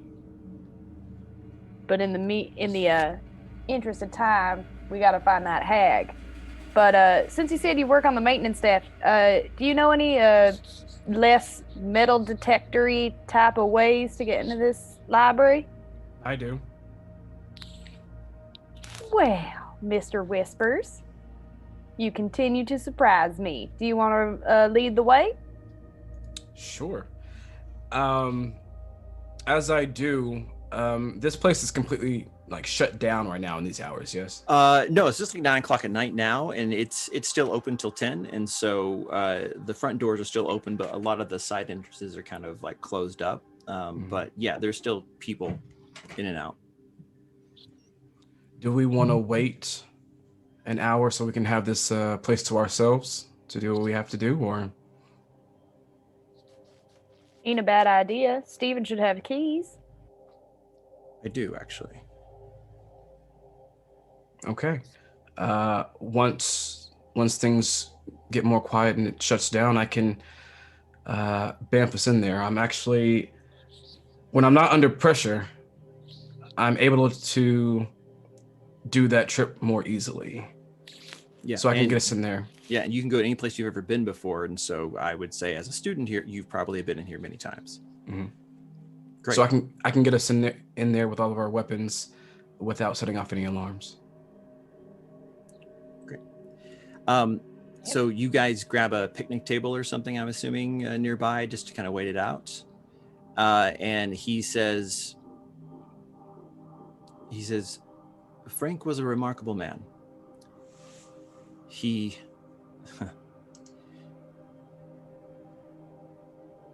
He first started down this path of hunting when he was only 20 years old. He fought the golem when he was 23 and somehow defeated it by himself. He was not without his problems, though. His reputation as an archaeologist was called into question many times, falsifying evidence. But he always maintained his innocence, but never gave proof. Many times it was a hunting job gone bad. You'd rather people think of him as a fraud than to reveal the truth. But the Leakeys, our associates, Lewis, Mary, fellow archaeologists, worked mostly in Africa, Kenya. They were good people. I was sorry to see their relationship fall apart, and like so many friends over the years, to pass away. And I'm assuming all of you are relatively new to this occupation? No. Well, I'm not. Yeah. Relatively. It's admirable what you're doing. The world's a weird place, and it's always going to require those of us who are weird ourselves to fight back, to maintain order. But Frank always tried to walk a thin line. Those that were irredeemable, he would hunt and kill. But there are special, weird, and wonderful things that need to be preserved. I think because he was an archaeologist, that was a unique perspective for him. He fought the good fight until his son died. It's Patrick. He died back in '53. The airplane he was on off the coast of Alaska, it disintegrated in midair. The plane and the bodies were never recovered. Disintegrated in midair. Frank always suspected that it was a spirit, a nature spirit that he had offended on a previous mission that started pushing back. That's the thing with fighting the dark. It always likes to bump back. He wasn't really the same after that. But he fought the good fight until the 70s, when he retired. The Leakeys were dead by then, and I mostly was in the game to help him. So when he retired, I semi-retired and realized it wasn't the same doing it without him. So I must say it is good, familiar to be, even for a while, working with another team. I think we're ready now.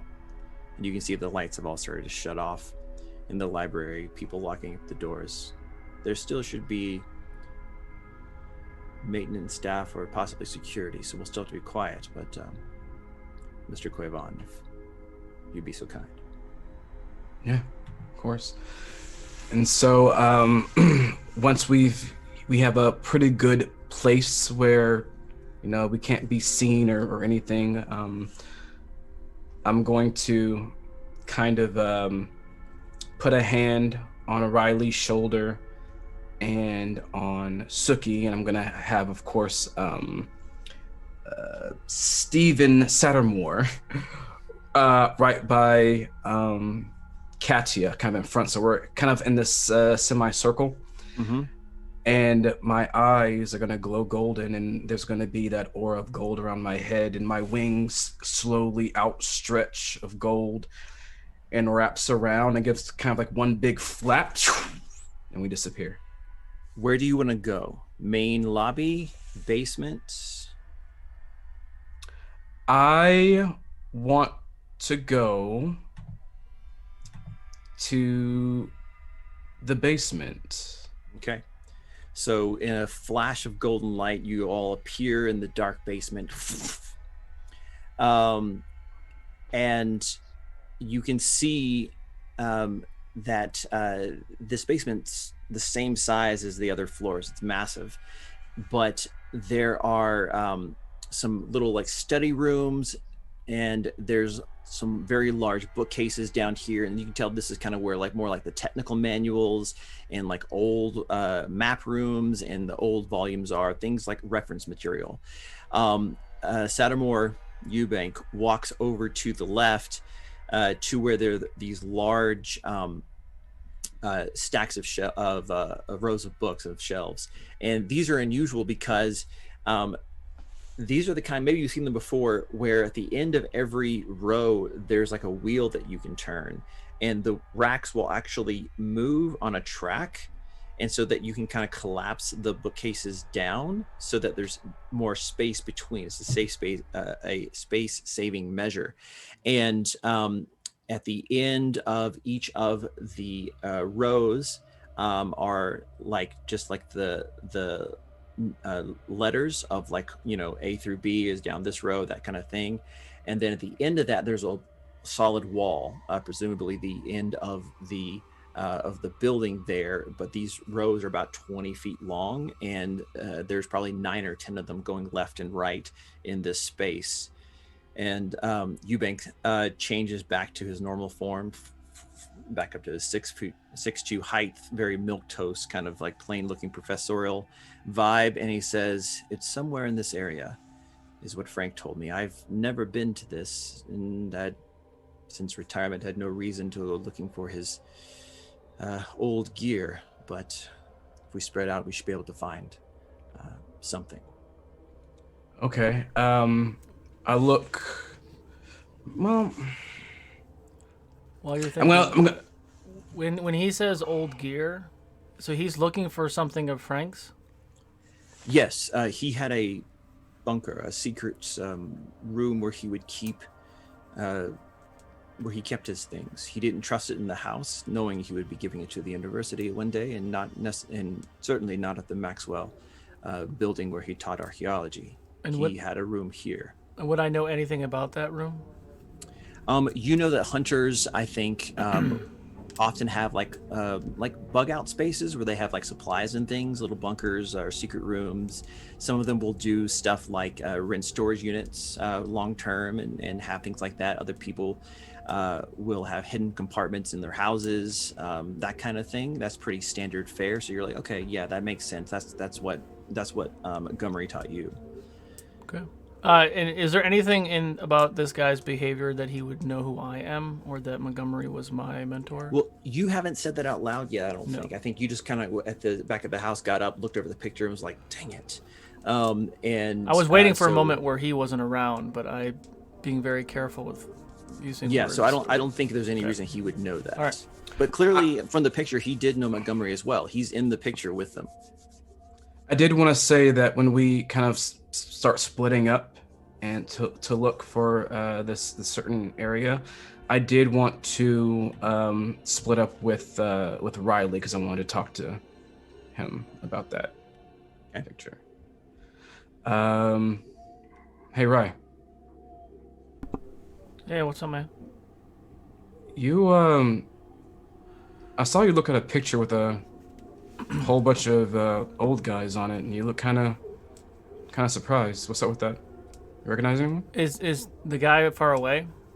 Yeah, he's kind of like looking at the far, left-hand side of the stacks and kind of like moving some of the wheels to see if there's like a click or something.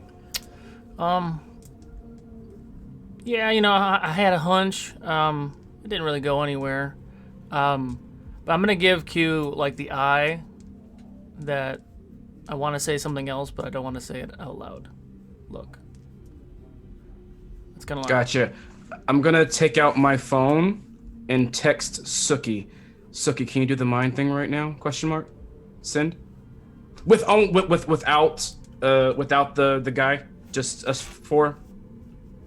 Suki's gonna do the telepathy excluding Eubanks. Yeah, I don't think you're under pressure here. I think you can just go ahead and do it. And I'm gonna go, of course I can do it. I'm incredibly multi-talented and all around a good egg. What's up, baby? Is there any way someone else can like hack into your little mind thing? Ain't nobody got in here yet. Mine like a steel trap, but actually that's a good shout. I wonder, especially because like I don't want to say it out loud, but I don't trust this man as far as I can throw him. Yeah, I'm in the same boat. So one of the gentlemen on that picture, Suki, I'm sorry. For some weird reason, I felt that Katia wanted to say something. I'm sorry, Katia, you there? Ring ring. I just wanted to specifically say that Katia is trying to not make it known to the guy Eubanks, but she's like kind of following him, like pretending like she's looking at stuff, and I want to try and discern. He's a shapeshifter, or he has an ability to shapeshift. I just want to see if I can figure out what he is while I'm listening to everyone talk in my head. You can investigate a mystery, Katia. Thank you. Everyone else can continue the conversation.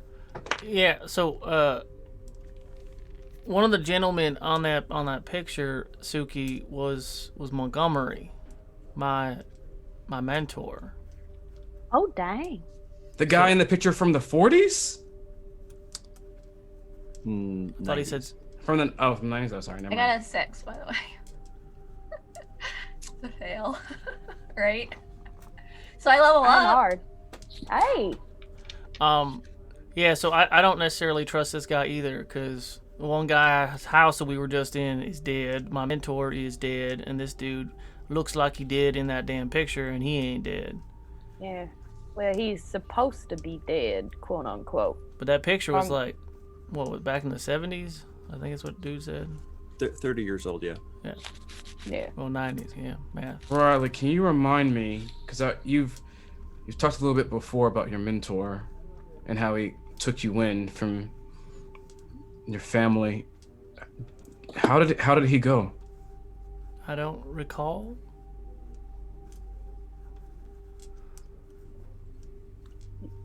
You can make that fiction if you want, Solo. I mean, I think he could have died during a hunt. He could have gotten sick and died. Yeah, I can't remember in this moment. Fair enough. I don't think it was foul play. Yeah, you don't think it was. Okay. All right, good to know. Good to know. Katia, you got a 6, right? Good.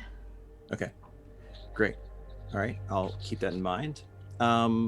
So is everyone kind of like looking around now and trying to figure out stuff while you're having this surreptitious conversation? Mm-hmm. Everybody can go ahead and roll investigate a mystery. Katia, I'll let you do it again too, because now you're investigating a different kind of mystery. You're investigating the mystery of where's this secret bunker versus what is this dude. So that's gonna be plus sharp. What's my sharp? I got an 8. I got an 8 too. 11. Nice. I got 4.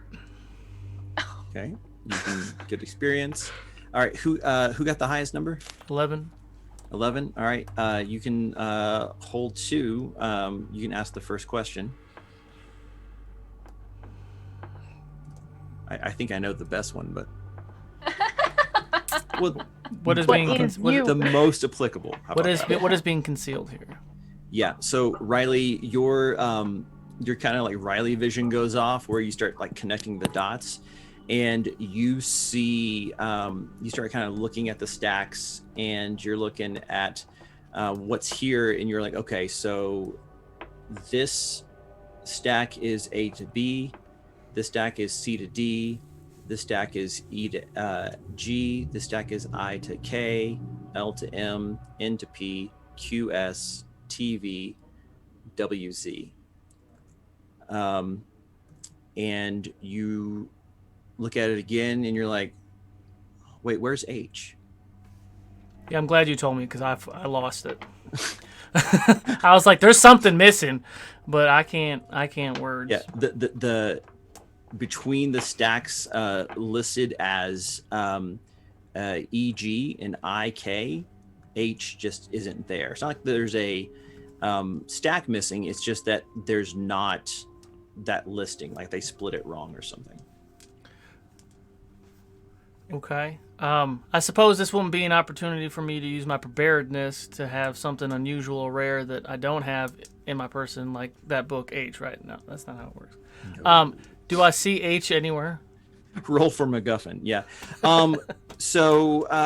No, but like you can like kind of move the stacks and like make yourself like a gap there so that you can kind of look between G and I and figure out what's there. Any other questions? Because these are, if those of you who got holds, you can hold them, which means you can do them later or you can use them now. So I think Quavon and Katia both have holds. I'll hold. For me, for investigate a mystery, Mm-hmm. what happened here? What sort of creature is it? We already know. What can it do? That's what can hurt it? Where did it go? I'm gonna hold. Okay. I have my second one I can use. Yeah. Where did it go? All right. I like that. That's really good. So you you turn the stacks and so it's kind of open and like you get that look on your face like it's all connected. And like you're seeing the math equations, right? Beautiful mind style. And you pull it back and you're looking down the row. It's about 20 feet long. And then your eye catches something on the back wall. There's a big, not a poster, but like a words on the wall. Like you would see in many libraries. Sometimes it's like, this is the archaeological section, this is the maps section. Here it's more like an aspirational saying, and it says, discover history, all in big block letters. And as you look straight down the aisle, the H in history is right there. I'm going to point that out to my friends. Yeah, Eubank comes around and says, now we're getting somewhere. I'm going to walk up to H, to that area. And so do I see books with the A, or is H just like? No, so like the books are in this shelf and then the shelves end and there's a wall and on the wall is that and the H is right there in the middle of where these stacks have been pulled back. So like you're basically looking down where H should be and there's H, but it's not it's not books, it's just the letter H. I'm going to walk up and like put my hand on it and like do like maybe a press or a yeah. You put your hand on it and it gives like a button and that whole wall just like, and there's a doorway and it reveals like a 5x5 room with some shelves and boxes and things and you can clearly see that this is like a little hidey hole or something. I'm gonna look back at Riley and be like, cool. And as you look back, you hear a noise and you look back to the bunker room, the hidey hole, and just a wall of flame bursts right there and you can feel the heat and hear the crackling and you jump back just in time and it's blocking the doorway. Do I feel? I'm gonna look at Riley. Is that normal? Is that a thing? Do you feel like your friend set you up to go push a button so he wouldn't get burned? Nope. Riley, you son of a bitch. Booby traps on bug out holes like this would be pretty common. Yeah, that's pretty common. You probably just have to disarm the thingy. Well, go ahead and disarm it. I'll let you take that. And I'll step back and like cross my. Now that I know what's there, I can use my hold. Yes. Can I see what's being concealed in this general area? Yes. I'm going to say that you go to look at closer to the flame and you can feel the heat. You can hear the crackling, but as you're looking, it just starts and just stops right inside the door. Like it's not gouts of flame coming from like a propane like nozzle or something. And you also notice like it's not getting hotter the closer you're getting to it. Okay, I'd like to step through. You step through and you're absolutely fine. You guys see her You walk guys, into the flame, and that's It's it. fake. What? It's fake. Oh, that is a Poke my head back out Chris. in the flames. It's fake. Oh, that is nifty, but also disconcerting. Yeah. You hear Eubank chuckling. You knew that was gonna happen. You knew it. I didn't know it was going to happen, but this is the sort of illusion that Mary would have set up for him. I've forgotten her sense of humor.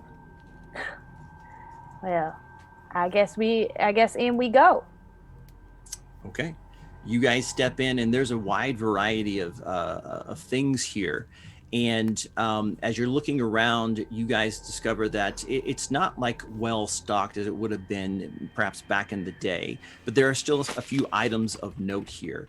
And the most obvious thing is there is a small bookshelf, and it looks like it would be big enough to hold several books, but there's only one leather-bound volume there. And which is most likely the Hibbins Archaeological Guide you were looking for. You also see that there's a couple of still full ammo boxes with various rounds in it. And then there's some interesting things. There's a necklace sitting on the shelf that looks like a little pendant in the shape of like a round shield, almost like what a Viking shield would look like. There is a handkerchief like folded laying on the shelf. There's also a small short sword like attached to the wall with a bronze handle and a sheath. There is a small mahogany box about the size of like a necklace box like you get from Tiffany's or something, sitting on the counter.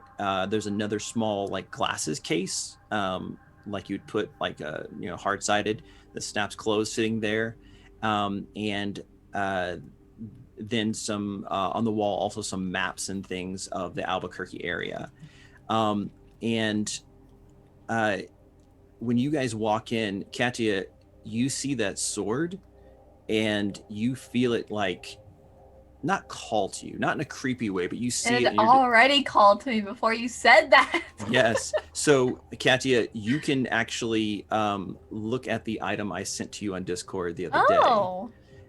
Suki, your hand goes out and you kind of just pick up the red handkerchief, and you're like, huh. And you can look at the message I sent to you the other day. Yay! I'm so excited. Boys, I made these for them. However, everything else in here is fair game. Yep. You can do as you wish. Are there any other weapons or tools or anything in here? There's ammo boxes. That's it? As far as weapons, yeah. Yeah. There's a few shotgun shells, a couple of rounds that would fit into your sniper rifle. Any shotguns? No shotguns, no. Okay. I'm going to look in that box that's on the table. Mahogany box. Mahogany box. Looking for traps. No need to look for traps. It's not that kind of game. Well, I mean, do you have a hold from Investigate a Mystery? I do. I have 2 hold. What's being concealed in the box? So you can see that the box is kind of covered with dust and hasn't been moved in many, many years. And you can see that there are places where some other things had been here, but are now missing, including on the bookshelf. You can see like, okay, there were other books here, but there's only this one left. But you don't get the sense that it's like trapped or anything. So yeah. So if you investigate that box, you open it up, and it's almost like a ship's compass. There's a metal disc that shows the 4 cardinal directions, and Eubank says, I wonder what happened to that. This is a interesting compass. What this does is that if you lose track of your quarry, it can show you where it is. So basically, if you hold this compass and you focus on your memory of an encounter with a monster, the compass can guide you to it. So this is only for things that you have fought before, and you activate it once a day by rolling plus cool. And I'm sending you the stat block now. Nice. Excellent. I'm gonna snap it shut. This is a really good item for a hunter. I'm gonna put it in my pocket. Can I use my armory feature and have a shotgun on me, and then I'll grab shotgun Katia ammo? does. Katia has a shotgun with her. But does she uses it though? She does. Yeah, so you kind of look at these and you recognize some of the symbols on all of these rounds.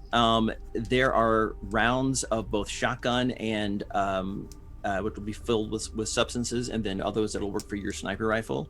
Okay. Rounds that are filled with wolfsbane, and they're marked in the same way that Montgomery used to mark them.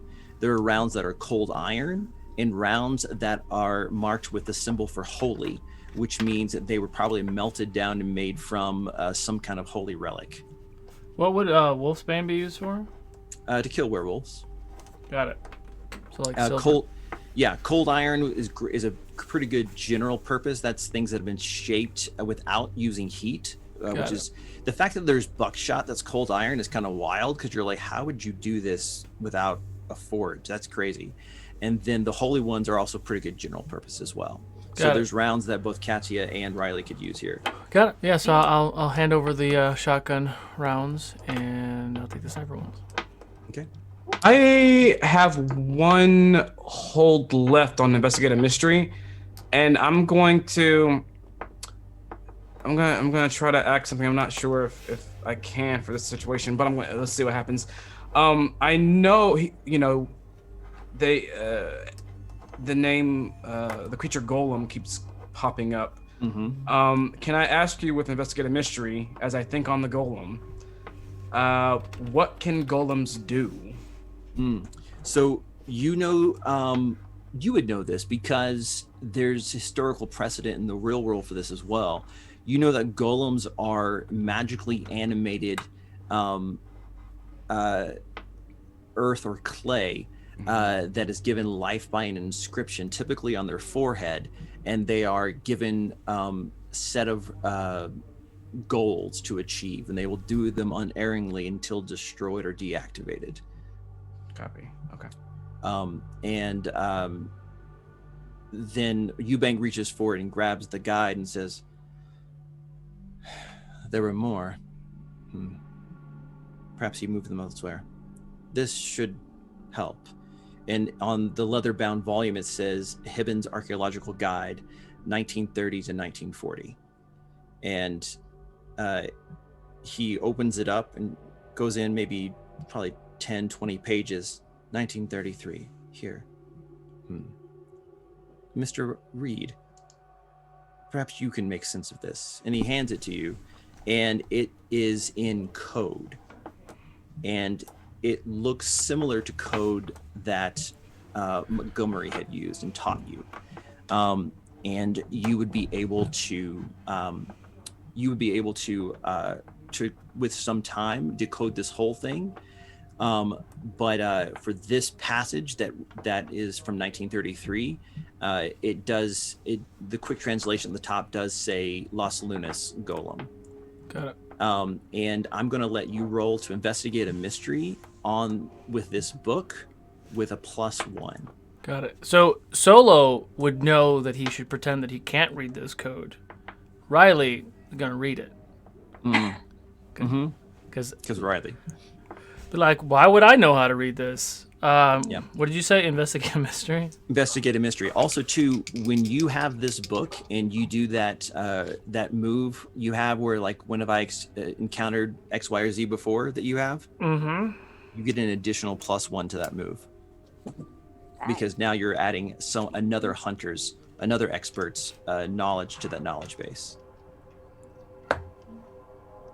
Got it. So, but that's not the move you're doing now. But that's what that'll do for you functionally. That's one of your new magic items. Got it. Nice. Did you talk about the Dark Past? I get an extra plus one? You get an extra +1 to Dark Past as long as you have this book with you. Got it. So this was a investigative mystery +1 plus my normal 3, right? Mm-hmm. That's a 12. Nice. You can hold 2, man. Ask what you want to do. About the book or about? So not about the book, but about the creature, because you're reading his coded entry from when he fought the golem back in 1933. And we know it's a golem, or are we just assuming that it's a golem? That's Eubank's theory, yes, because it matches with what he said. Matches with the vision that Suki had. So that's a good distinction, though. Yeah. Well, I'm just wondering if that's one of the questions I ask, just to confirm that it's a golem and not assuming that it's a golem.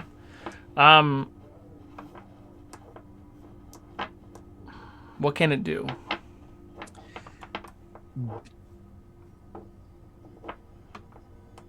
Ask your second question too. I want to give you all this in one shot if I can. Well, unless you want me to do it in pieces. What can it? Okay, how about this? What can it do? Well, it was gonna be what can it do and what can hurt it? Perfect. That's okay. Good. So what he says in this is that the golem can travel beneath the ground without disturbing any of the surrounding area until it resurfaces. It can also use that ability tactically against other people and cause them to be submerged in the earth like a sinkhole, effectively suffocating their victims. The golem that he fought he suspected a different original goal, but was defaulting to a secondary goal, which was stop anyone who would get in your way, or something to that effect. And that after he encountered it the first time and then tried to escape, it found him, making him think that it could track him somehow. How to hurt it, he says the same rules apply from Prague. Speak the command word or strike the command word out. Unfortunately, the command word in this case I discovered, but problematically, it was the Tetragrammaton. And you read also in this, he says that when he destroyed it, when he made it inert, he had to leave it there because it was too heavy, and reported the discovery of the Decalogue stone, where he basically left it, hoping no one would fiddle with it. Okay. Yeah. Okay. Whether Riley read this to himself or aloud, I'm not sure, but we're all still mentally connected. So would we have that download as he was reading it in his mind or not? That's up to Riley. Yeah, I probably would have shared it. Okay. He says, Eubank says that makes sense. After he deactivated it, its head remained above ground. There, you may have heard of this. South of town in Las Lunas, out in the desert, there is a stone that Hibben discovered that had the 10 Commandments in Hebrew written on it. He determined the stone was anywhere from 400 to 2,000 years old and was native to the area. The basalt it was made of is consistent with the basalt around it. How it got there, no one was sure. But the inscription held encoded the word of power that gave it life. Well, it seems like we ought to go out and visit this rock, see what we can see, Indeed. if it's still out there. And when Also, you say that, the ground shakes. oh shit. He says, or perhaps it can come to us. He looks behind and says, we have to move. Start moving. Yep, let's go. Yeah. I'm assuming that my red flag hanky is like, get out of there. Mm-hmm. Yeah, so Yeah. you want to tell us what the red handkerchief does? So it is a +1 to armor, which is amazing because I'm a squishy girl. Hey, what are you wearing? Hey, what are you wearing right now, Bridget? My red flag. Yeah, I'm gonna get a red one for next time. It'll be great. Of my many bandanas. So it gives me a +1 armor, and it also warns me if someone nearby intends to harm me. Yeah, that thing shakes, and then you feel that little spidey sense go off, and you're like, mm-hmm, Gotta like, go. Yeah. Mhm. All right. What- Let's get going. What do you guys want to do? Suki starts running out through the stacks. Let's go. Let's go. Let's go. Going. Let's go. Let's go. I'm running too. Okay, you guys hear a king, king, king, and you realize the stacks are falling over each other, and you're about halfway through this 20-foot stack, and you start to see it creak over to fall. What would you like to do? Oh no, oh no, oh no. Oh no. I have unholy strength. Can I try and hold it up?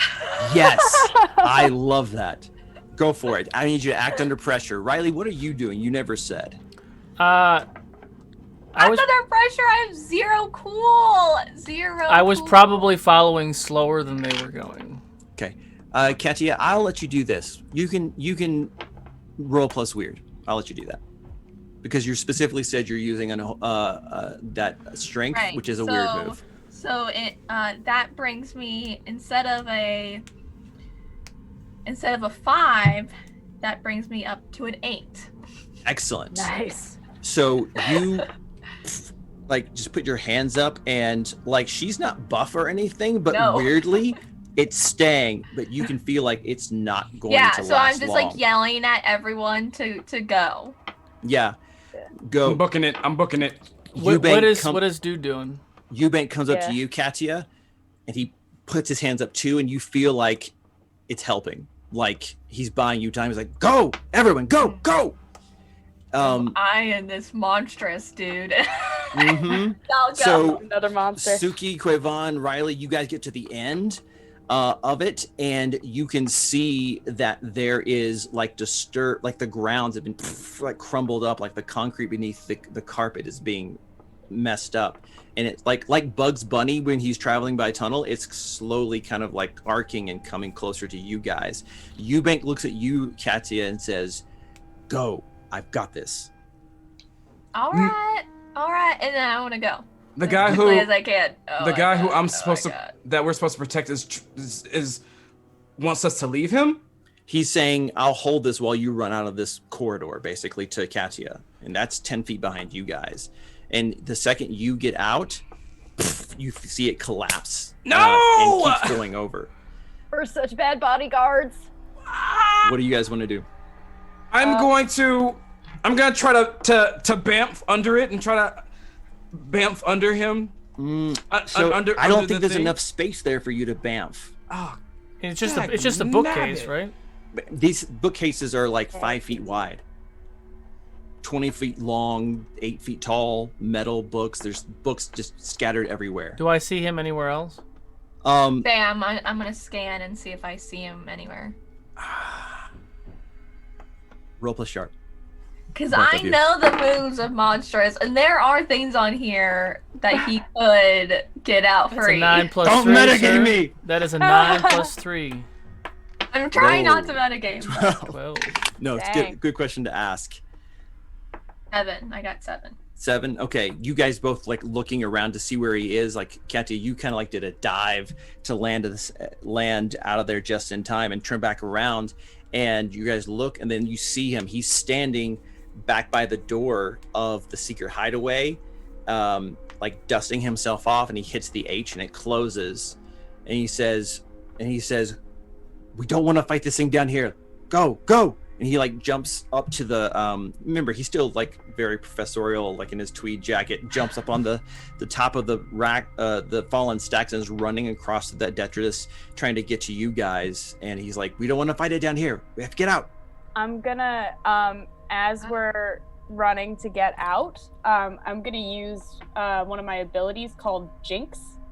I can interfere with what a monster minion or bystander is trying to do. So I'm going, when I Nice. see like the Bugs Bunny trail, I'm gonna Jinx whatever it is, like. Roll it. Okay. All right, it's a plus weird. Amazing. Ugh. All right, so 9. So that's a 12. 12. Excellent. It works. What does it say that happens on a 12? On a 10 plus, hold 2, so I get to interfere with the monster. Great. And I get to. There's like a whole bunch of different stuff. So how do you want to interfere? Like, what do you imagine this does? I imagine that. I think like, have we seen it come up yet? No, but you feel like it's very close to the surface, which is causing this. I think as soon as it sort of like starts to get up, one of the bookcases will fall on its head. Nice. Yeah. So you start to see it like kind of like turtle head poking out like a whack-a-mole game, right? And another, you like wave, and a bookshelf just goes falls and hits it like you're buying them time. And Eubank is headed towards the stairs. For my other hold, I'm going to help a hunter by giving them +1 forward by interfering with their enemy. So I was hoping to give Eubanks a +1 to get closer to us. Great. Let's say that. Yeah. The monster. Yeah, that buys him the time, and he gets to you 4, and he's like we should do this outside. I don't know if this is the right place for this. And Right. it looks, you're shaking your head. Great. He's running towards the stairs to go up. Up's a daisy.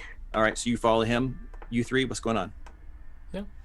I follow. Following. Okay, so you guys run up the stairs, turn around. You guys pass a guy who's like mopping, like, what? Hey, you're not supposed to. And you guys hit the front doors. And fortunately, because of fire codes, you can always get out even in a locked space. And you hit the dummy bar, and you guys like fly, basically just like crowd out into the big open quad. There's many less people here now. It's pretty much abandoned and empty. And you guys feel like you have moments before this thing tracks you.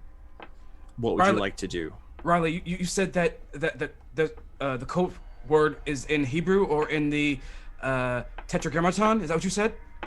Yep. I grabbed the book, and I'm just like looking through it to see if there's. You can't read this book. I can read Hebrew, and I can read the Tetragrammaton. So the book Isn't is it in in code, gibberish. It's in code. It's gibberish to you, but Quavon, because we've established that you're the divine and that Quavon's also a church kid, you've heard that term before. You know that the Tetragrammaton is what theologians call the name of God. It's 4 letters in Hebrew that typically is pronounced as Yahweh or Jehovah. And you also know that since the inscription is the entire 10 Commandments in Hebrew, that appears exactly 2 places, in the 2nd and the 3rd commandment. 2nd, 3rd. Give me that book. Gotcha. I'll look through it. And I tell this to them all. That's what could hurt him, right? That was your answer to me with what could hurt him? Yes, so the command word will you could use the command word to wrest control of it, or if you can strike out the command word, it will deactivate it. Got it. And the command word was kind of, we established already that it might be on the head of the creature. Right. Copy. Right. Copy. Quavon, you do know one other difficult truth. Uh-oh. No one knows how to say this word. Because there's different ways of pronouncing it. Because the Jews don't say this word. They say Adonai or something else out loud when coming across this in the Torah. Because it's the name of God. You don't say the name of God. It's been lost to history, which is why Hibben wrote was problematically the Tetragrammaton. He knows the command word, but he can't say it. No one can. So the only way to stop it is to strike it out. Yes. Off the forehead. Yes. And as you guys are having this kind of panic conversation, Vantage right? point. Right. There Halberd is, of light, ready. Yeah. Vantage points for you, Riley. Off to the right-hand side, there's a tree, pretty large. There's the third floor roof of Zimmerman, and then everything else is kind of too far away to get like a crow's nest kind of sniper position.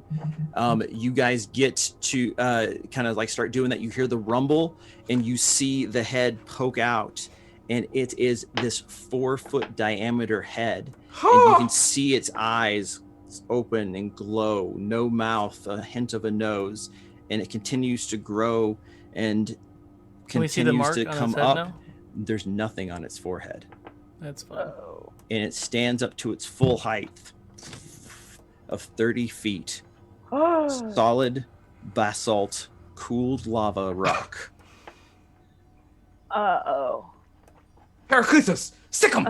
Heraclitus goes So comes out. that third floor thing, would I be able to get there, or would I need help from one of my other friends? It's pretty smooth. You'd have to figure out a way to get up there. There's no like obvious ladder Can or I something. can I pick him up because I was gonna fly anyways? Okay, great. So Riley was gonna uncomfortably ask, but you did anyway. He's like, "Oh, thank God." yeah, and because you guys are linked, like you No. see Riley like look around and go, Stop. "Oh, dang, that's too tall," Stop and what you're like, you're doing. And I'm please. like, "Okay, Suki, Quavon, you see Quavon, some Peraclitus. Suki, you're I'm standing next to gonna- Eubank. What do you want to do?" I'm gonna get a big whammy ready. Okay, And I'm gonna whammy him as hard as I can. I'm popping in holy rounds and taking a shot. great. That'll happen in a second. Suki, roll that big whammy. Okay. So that is it's a plus weird roll, I believe. Mm-hmm. Yes, plus weird. Ooh, it's another 9. Oh my god, I love these dice. Okay. So that's 12. Read to me what whammy says. You can use this power to kick some butt, roll plus weird instead of plus tough. The attack has 2 harm, close, obvious, ignore armor. On a miss, you get magical backlash. Okay, great. So ignore armor. Ignore armor. Great. All right. So that's going to do what? 2 harm. 2 harm. Great. Wha-bam. Bam. So you pull out the whammy, and you see it hit the golem and makes an indentation into its rock chest, and it turns and looks at you, and then looks at Eubank and starts going towards Eubank and does a gesture like this, and you feel the ground beneath you, Suki, start to open like a sinkhole as you start to glide into the earth. No. And as it's coming from, like, oh no, you don't. I'm gonna bamf on top of his head, and I'm gonna take my halberd and try to jam it into his head wherever I see the symbol. Okay, so let's. can I dive bomb Suki and try and pick her up? Great. Let's do this in rounds. So we had so you flew him up, you got in position, you did Peraclitus, and you did the big whammy. Eubank sees you and starts to grab your arms to help pull you up as well. So Quavon, as the golem is continued coming closer and closer, Quavon, I'll go back to you. Mm-hmm. You bamf to his head. I can't remember if you're bamfing by yourself, but it's a battle. Are we having you roll angel wings? I think it's only when I'm trying to bamf other people with me. Great. When I'm by myself, I can just do it. Yeah, I'm cool with that. So you bamf to his head, and like this thing's 30 feet tall, so you got plenty of things to stand there. Go ahead and you're just straight down the middle of the head like that. If I see the insignia, the writing, the inscription on his head, that's what I'm aiming for. So you get up there and there's nothing there, and his head's like 4 feet diameter, and so it's not on the top, it's not in the front. Do you still want to attack, or do you want to spend your action your turn looking for the inscriptions? I'm with the halberd still up, I'm ready to stab something. I'm just gonna look around for the inscriptions. Okay, so you kind of look and you kind of get to the back, and in the back of its head is the entire 10 Commandments written in Hebrew. And there are, in the second and third lines, you can see there's 2 glowing words of the Tetragrammaton. All right, I know I can't do it this term, but now that I see it, I'm gonna just think in my head to everyone who's linked. I found it, and that's it. Okay. Kenny, what do you want to do? I was trying to see if I could dive bomb Suki to pull her out of the sinkhole. Great. Act under pressure, please. Okay. You got this, baby. Be plus 7. cool. 7. Great. So you can, I'm gonna give you a hard choice. You can either grab her and pull her out, but you might hurt her with like if you're just like whoosh, like that, that's a quick jerk and she's gonna take some harm.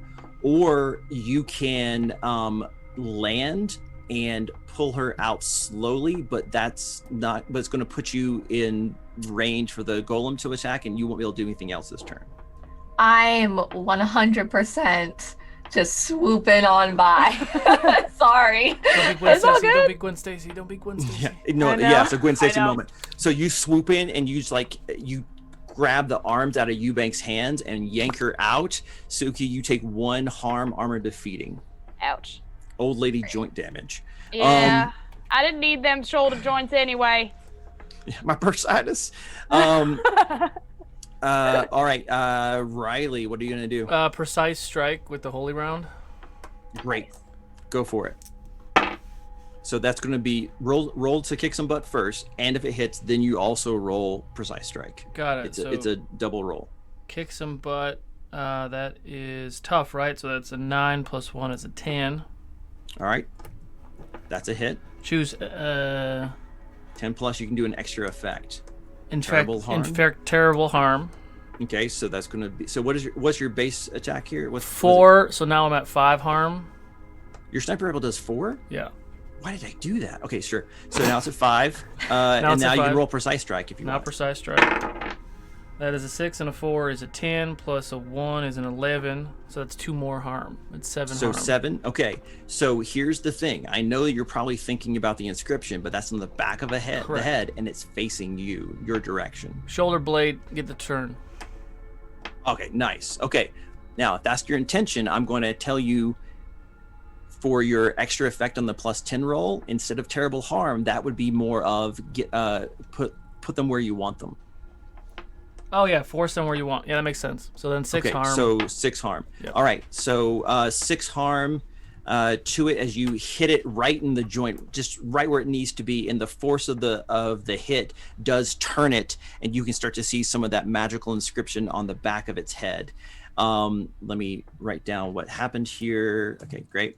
And then Eubank, now that he sees that Suki is up in the air with Katia, he turns to the golem and sees it turns and looks and sees what you're trying to do. And you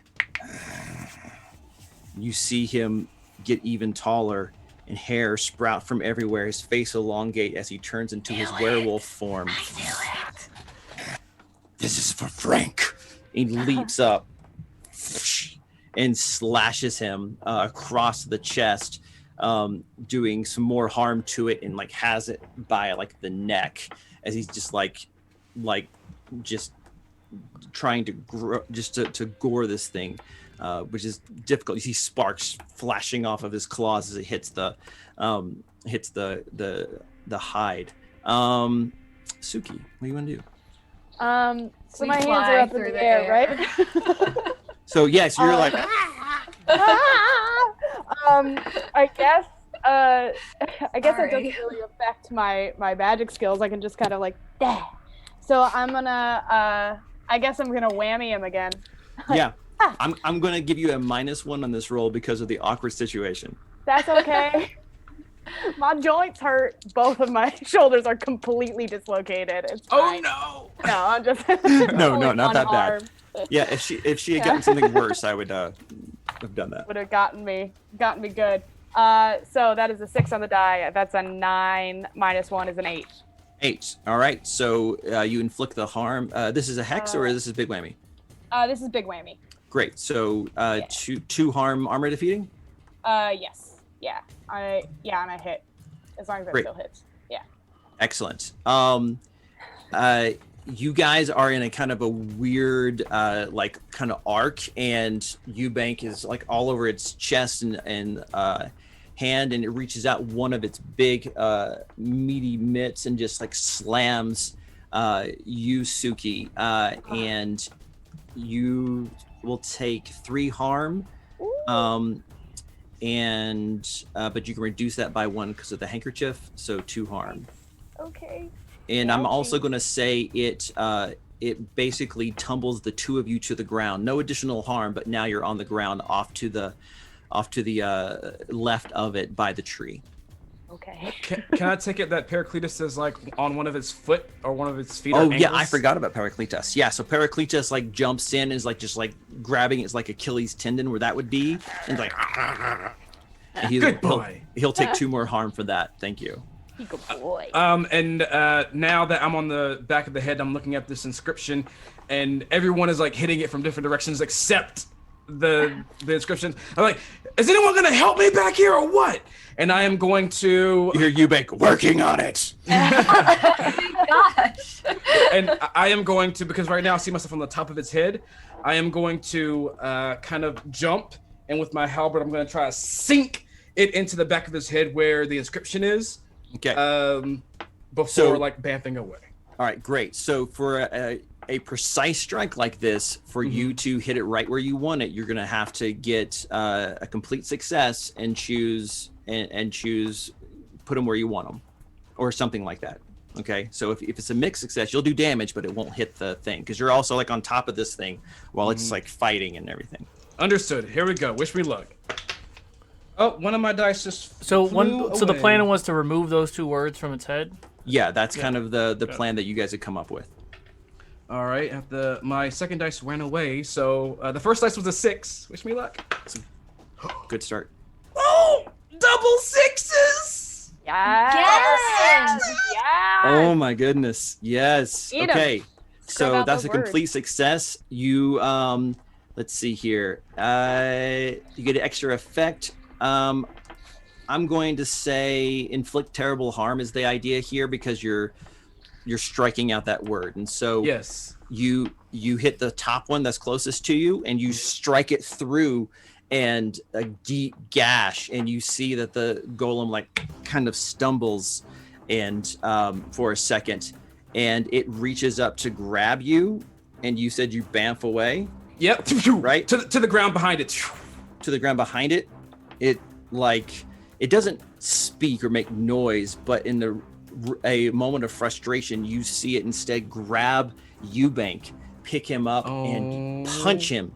And you see like a piece of Eubank's shoulder, big, beefy, hairy shoulder, fly off of him and into the tree, and then he throws Eubank onto the ground. Thank God I bamfed away because like it hurt. Because we don't care about NPCs. I mean, we don't care. Quick question: should I tell you the damage that I dealt with that, or no? There's no damage with that. You struck out one of the command words. You see it stop Understood. glowing on that line. So Understood. who hasn't gone this round? I don't think I have. I just Yeah, did my Katya, first you're on the initial- you're on the okay. ground near the tree with Suki. So Yeah, so I want to fly up with my sword. Am I able to get to now, before you do that, tell us about your sword. my sword that called to me even before I knew it was calling to me? It's an ancient Roman short sword with a bronze hilt and a crystalline blade. It is effective against ghosts and spirits, and it ignores armor. And does 2 harm? 2 harm. Yeah. So it works against incorporeal creatures, which is fun.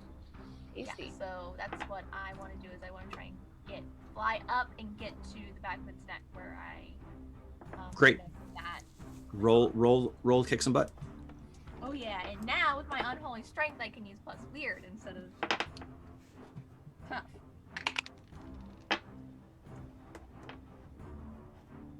11. 11, that does it. Okay. So you do inflict terrible harm, and your goal is to hurt it or to strike out the last glowing word? I want to strike it out. Okay, so you fly up and you pull out the gladius, and it's a cool scene. Everything slows down and just slash it, and it goes dark, and the golem crumbles and lands on top of Eubank. Oh. Oh man. And then you can see the head lands there right in the middle there, and you can see this Decalogue stone, this 4 foot tall circumference stone, and there are the 10 commandments with the names of God stricken from it, and they all fade and are normal inscriptions once again, and the fight is over. Riley is going to call for Katia to come pick him up. And as she's on her, if she agrees, and as she goes over to pick him up, I'm going to put in a Wolfsbane round. Excellent. Can Suki run over and see if, like, is Eubanks like fully buried? You can tell where he is. Like, you can see like a leg or a hand like poking out. Yeah. And I mean, you could try to uncover it. And I think I would like to try. okay, how would you like to do that? I don't know. I don't really. I'm just like. The I whole guess I'm just grabbing rocks. Yeah, the whole body is like 80 tons of rocks. So like, yeah, you start doing that, but you're quickly coming across bigger pieces that you can't. And you're like, oh, hey Katia, can you help? yeah, she's landing with Riley. When she lands with Riley. What do you want to do, Katia? Oh, I can't hear you. Oh. Can you We hear can't- us? Yeah. Can we hear you? We can't No, I hear think you. her mic is. Yeah, we can't hear you. Try it again. Okay. Do you want to try to help her pull up rocks and stuff? Yeah. Okay, great.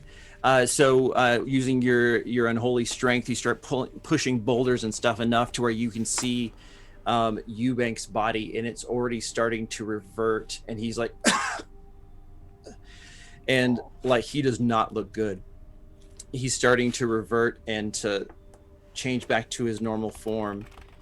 And he says, "Thank you. Make us proud." Would And I? his head relaxes. Go ahead. Would I know, like, with his monstrous curse or what have you, that he is gonna be gone, or is he suffering, or does he need to be put down? Give me a dark history roll. Dark, whatever that is. The dark past. Dark past, yeah. Got it.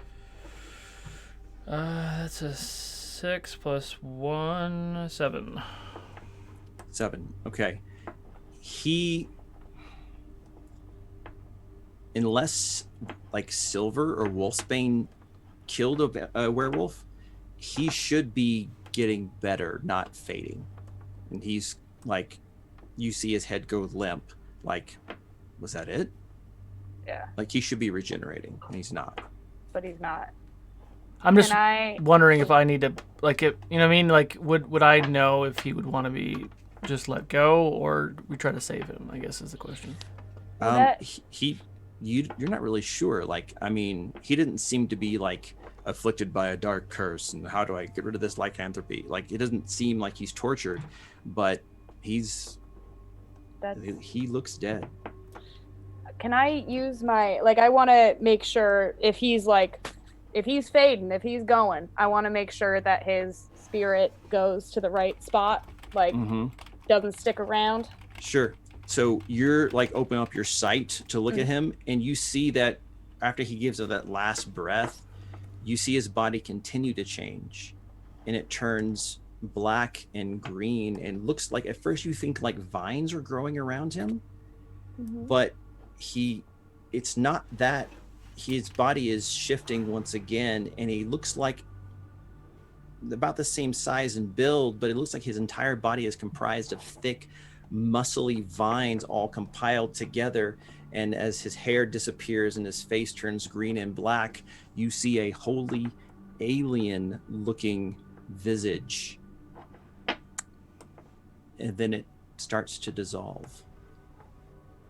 And I don't see any, like, his spirit anywhere. It's just like... You're looking, and there for a briefest moment, you think you see something, and then you're suddenly in a dark space, Suki. And all around you are red lights in various geometric patterns, and a spotlight hits you. And you hear Eubank. Thank you. But it's not necessary. Okay, well, you get on home safe now, all right? You need anything special done on our end? Certain rituals, anything like that? Just think of a good story as to why all the rocks are here. Well, we are prodigious liars. We'll make something good. You hear him chuckle. Frank would have liked you. And you're back in the quad again. And Eubank's body is goo.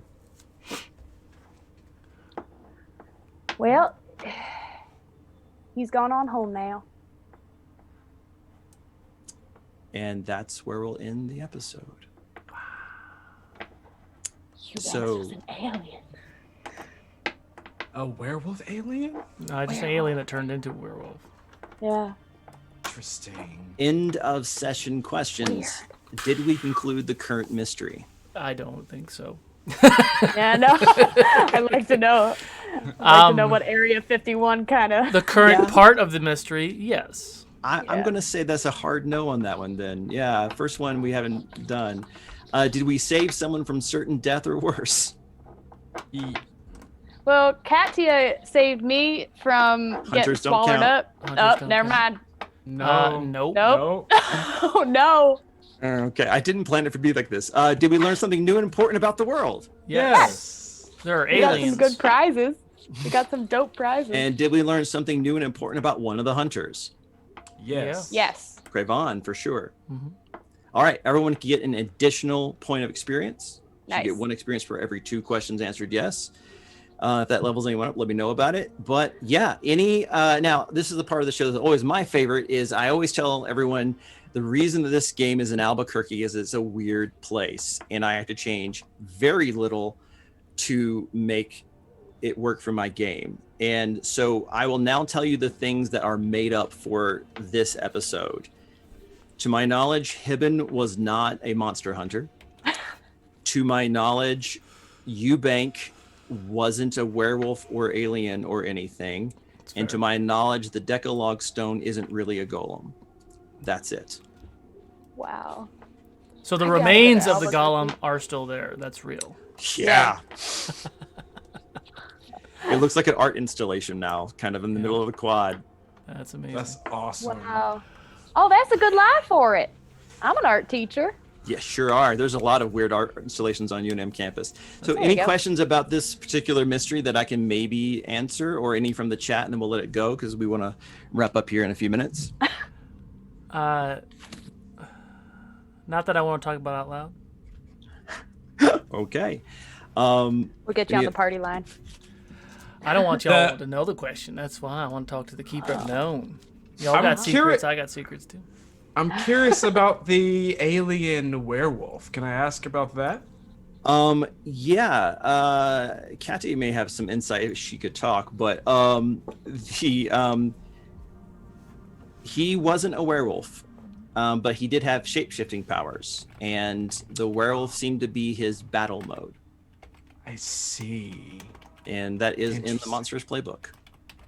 I will say this, that Hibben was the expert, Eubank was the monstrous, and Lewis and Mary was a spell slinger, and Lewis was a what did I say he was?